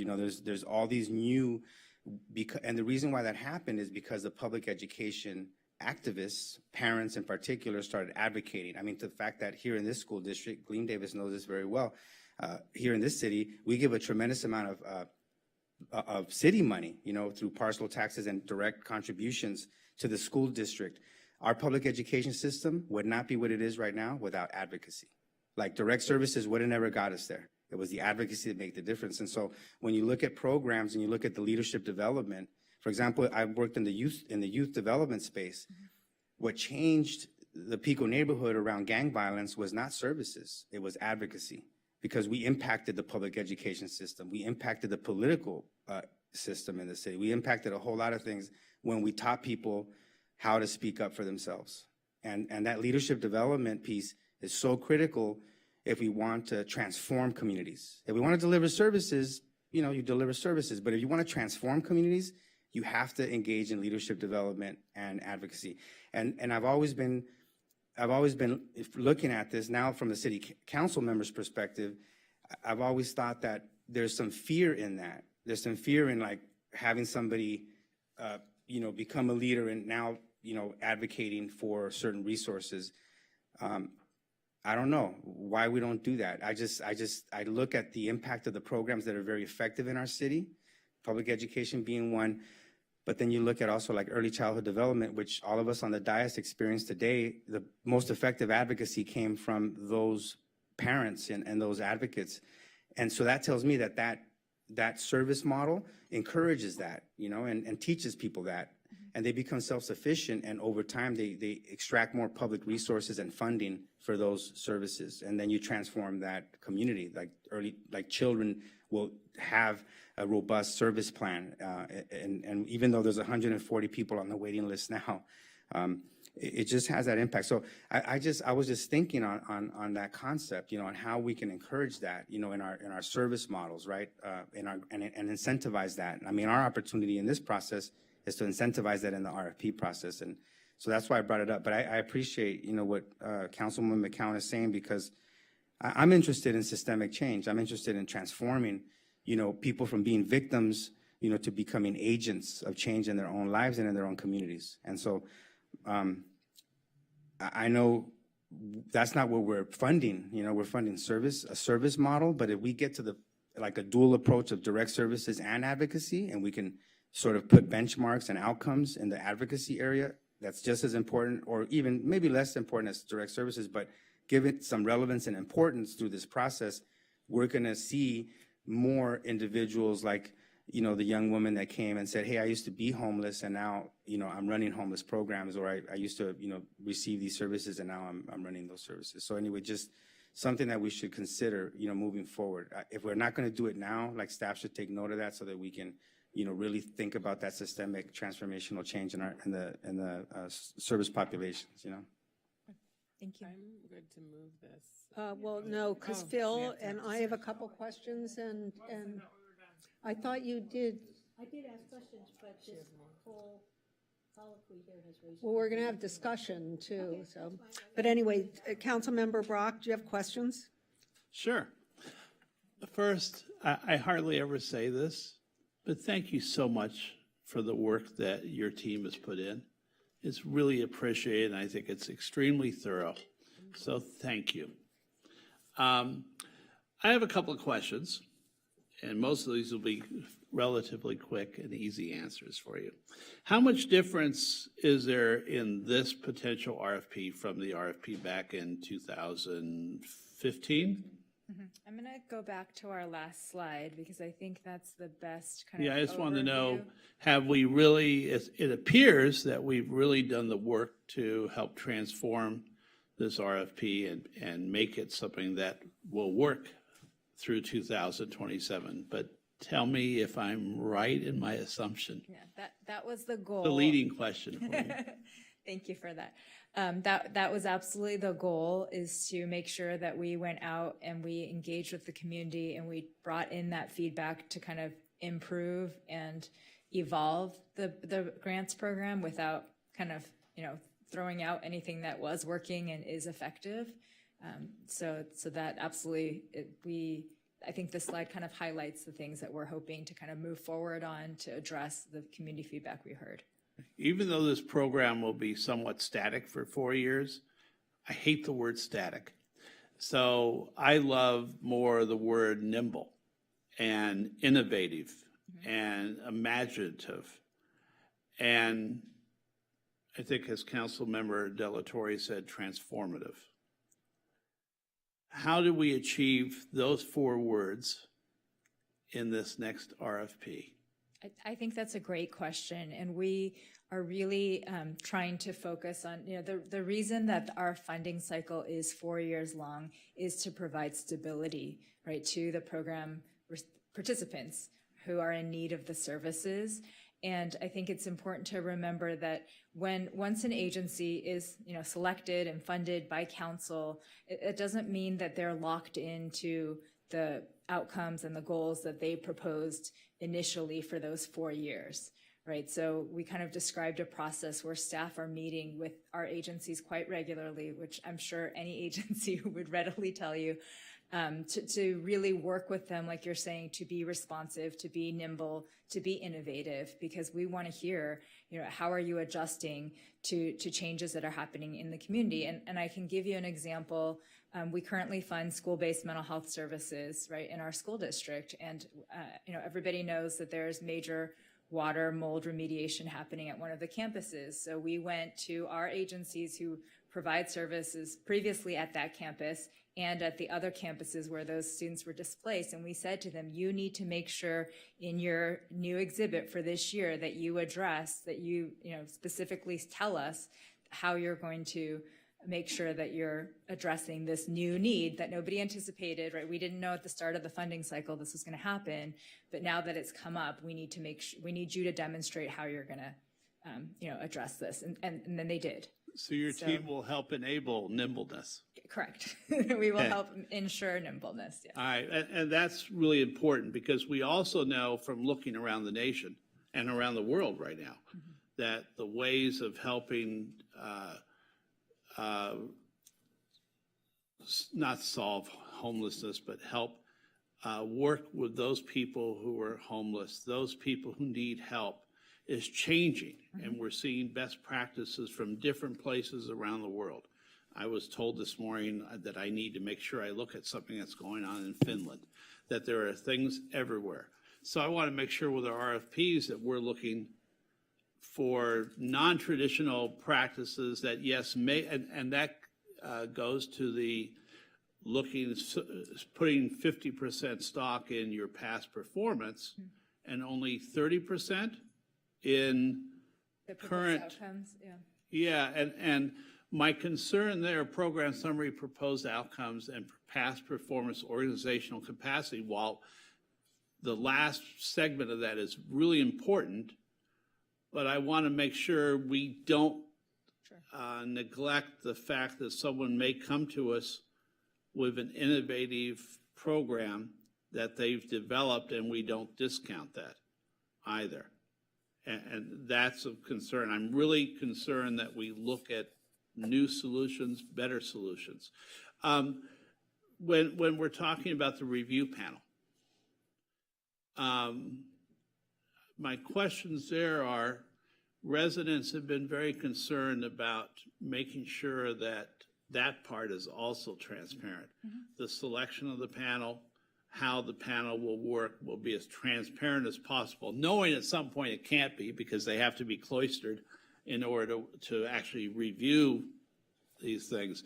But I have a question about the selection of the panel, because possibly one of the ways to encourage some transparency is to ask the neighborhood groups, each neighborhood organization, to nominate one person from their board to be reviewed and possibly selected as part of that review process. Because if you were involving someone from Wilmot, from NOMA, from OPA, from Pico neighborhood, well, that will be a conduit back to the neighborhoods to make sure that everyone feels that this is transparent, because you said this earlier, that people didn't feel in the past that everything was always as transparent as it could be.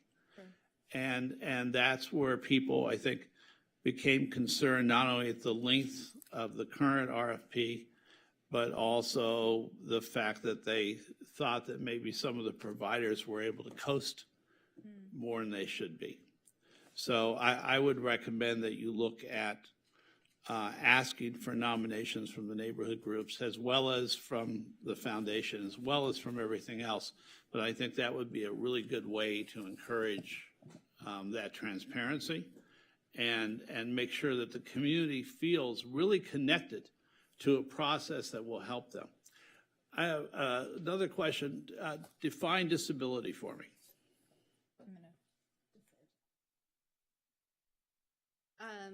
As you use it in the 3% or as we use it here in Santa Monica? Sure. So in looking specifically to that table that's in the staff report, and let me go to... Yeah, it's there somewhere. There you go. People with disabilities. So this we looked at, this was the exercise that Ivy described, where staff did their best to look at the current portfolio, and based on the current summaries, program summaries of the agencies, try to best put them into a category. And so this was really based on what the programs themselves describe them as. The reason I was asking is I think you said the total was 3%. That's in, yes, that's in the staff Disabilities, report. and I looked at disabilities now, and disabilities are no longer just physical disabilities. They are also, their disabilities cross a broad spectrum. So my question was, how do we define that? Because then how do we spread that through the grants? And how do we spread that through the criteria? Because we have people who have so many different types of disabilities. 30 years ago, it was disability.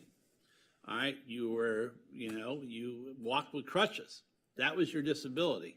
Well, that is absolutely not the case today. So how would we How do we define that, or how do we expand that definition? Because I think it crosses boundaries now. Council, I can give you the ADA definition of disability if you'd like. The ADA defines a person with a disability as a person who has a physical or mental impairment that substantially limits one or more major life activity. Okay. And I would second that. So I just want to make sure, because I think it crosses spectrums of people we meet every day in our city who need assistance. And I just want to make sure that they don't get excluded if they need help. And I definitely appreciate you highlighting that and really noting that, because it is a broad population and folks may not always realize that. And so when an applicant would go to submit their proposal, they'll actually select the primary population that they intend to serve. And so again, the agency that would be applying hypothetically would have the expertise in the area, know the population that they're serving, and then would select that and then describe the population more broadly within their proposal. Okay. I'm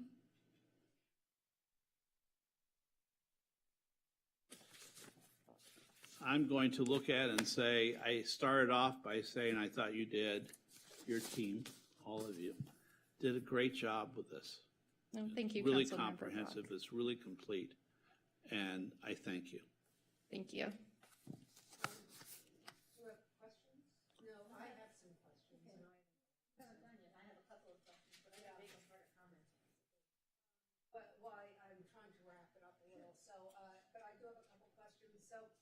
I've been doing some work in this, and one of the things that's not been practiced, that's not been discussed, is best practices and promising practices, right? And I get that that's really what all of this work is founded on in general, right? And I want to know what kind of underpinnings we're going to have as requirements in terms of best practices and promising practices for applicants. So that also is a really important question, as it gets back to that whole point of we want to know the impact that programs have on participants and the community, and ensuring that the services are effective. And looking at those evidence-based and promising best practices is one tool in assessing that. And so within the scoring criteria, that'll be something that's included there and that the review panel will look at. We're also looking for that review panel to have expertise in the specific areas. So one person may be very knowledgeable about early childhood education. One person may be much more knowledgeable about older adult services. And then they could look at those proposals through that lens and their knowledge base of best practices. And so I'm particularly interested because this is a long period of time, right? And there's been some discussion of pilot programs, but in terms of promising programs, right, where you may not want to have 3 years, right, of experience, but is there any room in here for that? Or is it only within the organizations? And let me make sure I'm understanding the question. It would be if for the programs, a newer type of program, that they can still apply. And within their funding. So in other words, if they wanted to introduce a new program that was, something that's developed over time and actually is considered a promising practice, it's been successful once, but only once. I mean, we would I just want to understand, are we giving them the freedom to do that? Oh, yes. And thank you for bringing that up, Mayor Himmelrich. And I think it gets back to the balance in the discussion with Councilmember McCowan about bringing in new agencies and wanting to incorporate innovative and new programs while still having some guardrails or parameters. And an agency like that could apply, and innovative ideas are certainly welcomed. And that's part of the feedback that we got from the community, was to incorporate that. And my last question is, speaking to the 40%, So, and speaking to the categories, I mean, I work with all these categories that you're talking about here, right, in my day job. And we actually generally serve seniors and persons with disabilities as one. That's, you know, generally in what I do, a category.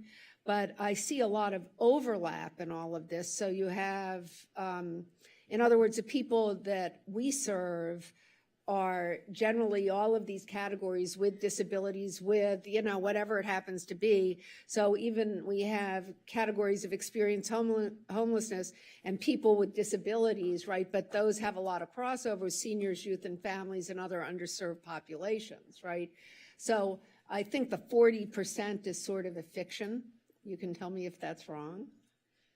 But I think that it's not, because there's so much overlap within categories. So if you have 28% of people experience homelessness, right, and let's say, I don't know, 70, you know, the underserved population, there's going to be crossover between the populations is my point. So my question about this is 40% too high? I mean, how'd you pick 40%? So that's where we looked at the current portfolio and the program summary, and you did a great job illustrating how tricky it is, because there is a lot of overlap, and that's a great example between seniors and people with disabilities. There's a lot of overlap in that population and services. So we really tried to look at what the program identified themselves as their primary purpose, and that's where we, our proposal is to have the applicant identify that. So that's where the 40% came from. And this is staff's attempt to try to come up with something neat out of something that's complicated. I get that, and actually I have one more thing coming out of that, I think, and that is that, and I just lost my train of thought. So let's go to Councilmember Davis, sorry. Yeah, I just have a quick couple of follow-up questions, given the prior discussion. So one of the issues that came up was homeless students who are currently in the district. And I want to make it clear, because I think some people might have listened to that, and you said, well, if they just moved to Santa Monica, they wouldn't be eligible for services. But if I look at, you know, our criteria, for example, we do have lifelong learning, improved school experience.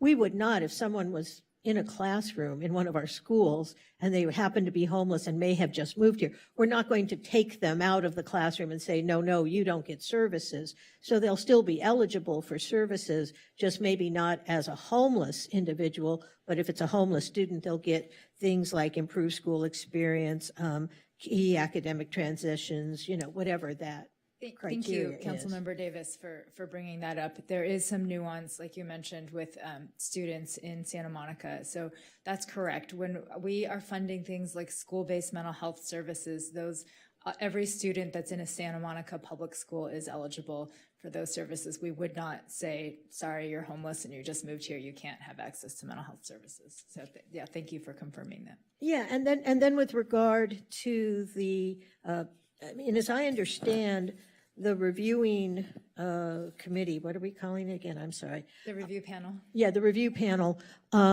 Anybody can apply for that, whether they come from a neighborhood group or whether they're currently experiencing homeless and say, I want to bring my lived experience to that, or they may have been a consumer of other services, whatever. So to the extent anyone in the community wants to apply, you know, they can do so. There's no prohibition and there's no one from column A, one from column B. That's what the We Are Santa Monica board is going to look at and try and create a balanced and qualified review panel. Is that correct? That's correct. We anticipate needing many review panel members, so we welcome applications from all groups.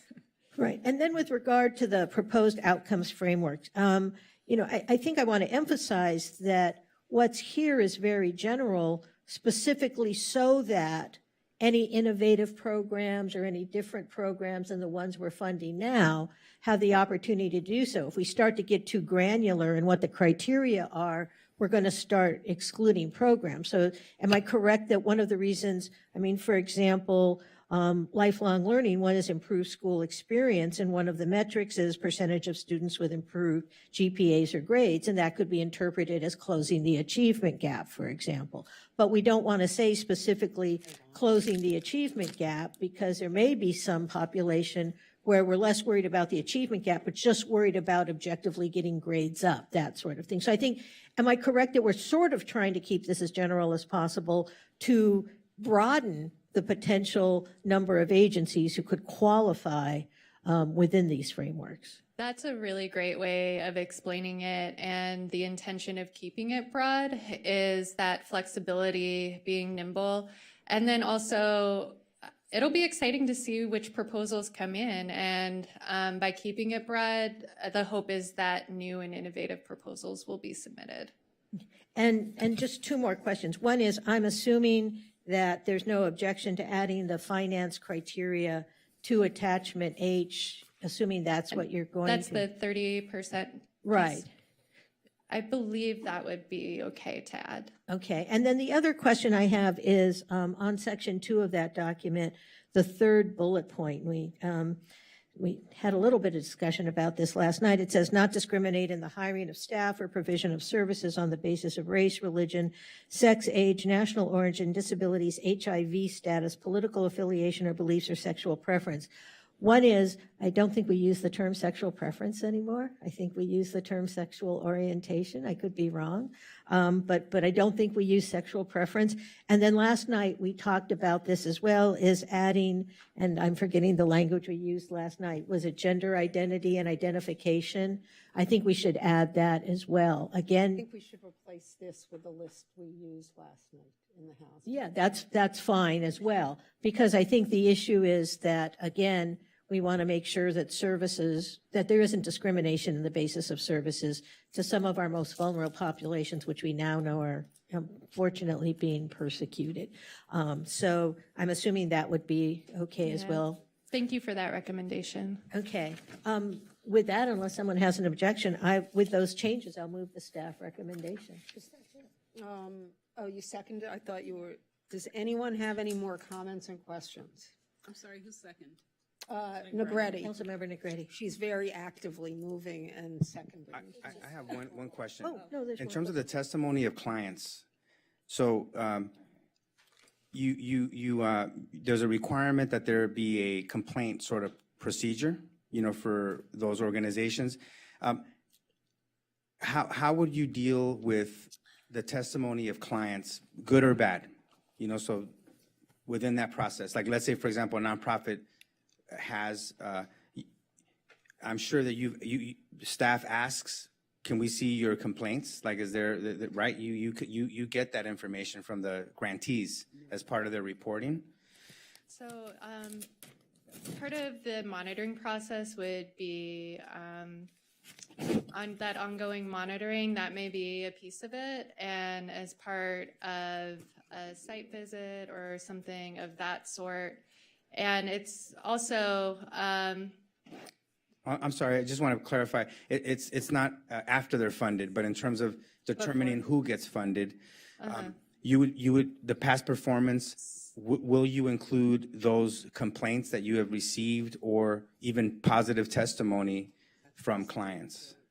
So I'm piecing this together in terms of applicants and what they may submit. So for all the agencies, they would submit past monitoring reports, and that may be included in that piece. We'll also have the mid-year and year-end reports on hand. Those are for the groups that have been funded in the past. But let's say a new nonprofit that doesn't have that, hasn't been funded by the city, and they have some testimony. I think it would make a lot of sense to have, testimony from clients, sort of system, to understand sort of the examples of the impact that these nonprofits have had on their clients. Is the question, because there could be an opportunity for that, is the question, could they submit as part of their application response testimony from clientele? Correct. I would assume they could include that in their package, yes or no? That is interesting. I think they support letter. they could, yes, include that. And that's something that staff could consider as about how that would be packaged. Is that what you're asking? Yes, that's exactly what I'm asking. Like, I mean, we're trying to be transparent, accountable, so forth. And I'm thinking that the most important testimony for me would be the impact that you've had, right? Past performance. And if you have testimony from clients that you served in the past, I think that would be valuable information. So maybe we would include that. And I don't know if you need us to include that today in the motion, because I'd like to include that. And then if you're opposed to that, then let us know. But I would just like to make a motion that we include client testimony in the approval of the RFP criteria. Well, I mean, so I think that's a friendly amendment if we characterize it as we let prospective respondents to the RFP know that they have the ability to submit client testimonials or recommendations from any source. Yeah, correct. I think that, I mean, I can't imagine we would say, oh, no, I'm sorry, you can't, but I think we can, that's a friendly amendment. Right. Okay. And what about also MOUs from like collaborating agencies? That's already in the criteria. That's in attachment I. Okay, great. So friendly. Okay. All right. So okay, Call the you question. good? Okay, let's take a roll call vote. Motion by Davis, seconded by Negretti. And this is for their entire recommendation, correct? Yes, unless the yes. city attorney tells us we have to break it out You may vote on everything together. with that guidance. And everybody, we aren't bolting because Councilmember Brock has an adjournment. So after we vote, we aren't running out the door. Okay, great. So, great, let's have a roll call. Councilmember De La Torre, Yes. Councilmember Brock, Yes. Mayor Pro Tem McCowen, Yes. Councilmember Negrete. Yes. Councilmember Davis. Yes. Councilmember Parra, Yes. and Mayor Himmelrich. Yes, so that passes unanimously. Councilmember Brock, good job, hit your button. And now, Councilmember Brock does have an adjournment. I was just notified of a valued member of our community who passed away on August 8th. Mary Susan, most people would know her as Susie Jimenez Barrett, passed away. And it is with great sadness that we announce the passing of Mary Susie Barrett after a long battle with Parkinson's on August 8th. As a nun, educator, philanthropist, friend, and family member, Susan has left a legacy that reflects the utmost care she poured into the many communities she served throughout her life. Her memory or her memorial service is coming up. If you'd like to celebrate Susie's memory, the memorial service in her honor will be Friday, September 2nd at 10 a.m. at St. Monica's Church, 725 California Avenue. If you cannot attend, they're asking in lieu of flowers that donations be made to Sacred Heart High School in her name. On behalf of the city of Santa Monica, we, with great sadness, announce her passing and honor her in this closure. Thank you. Thank you, Councilmember. Our next meeting, we get a little break, guys, September 13th, Tuesday, September 13th at 5:30. See you then. Meeting's adjourned.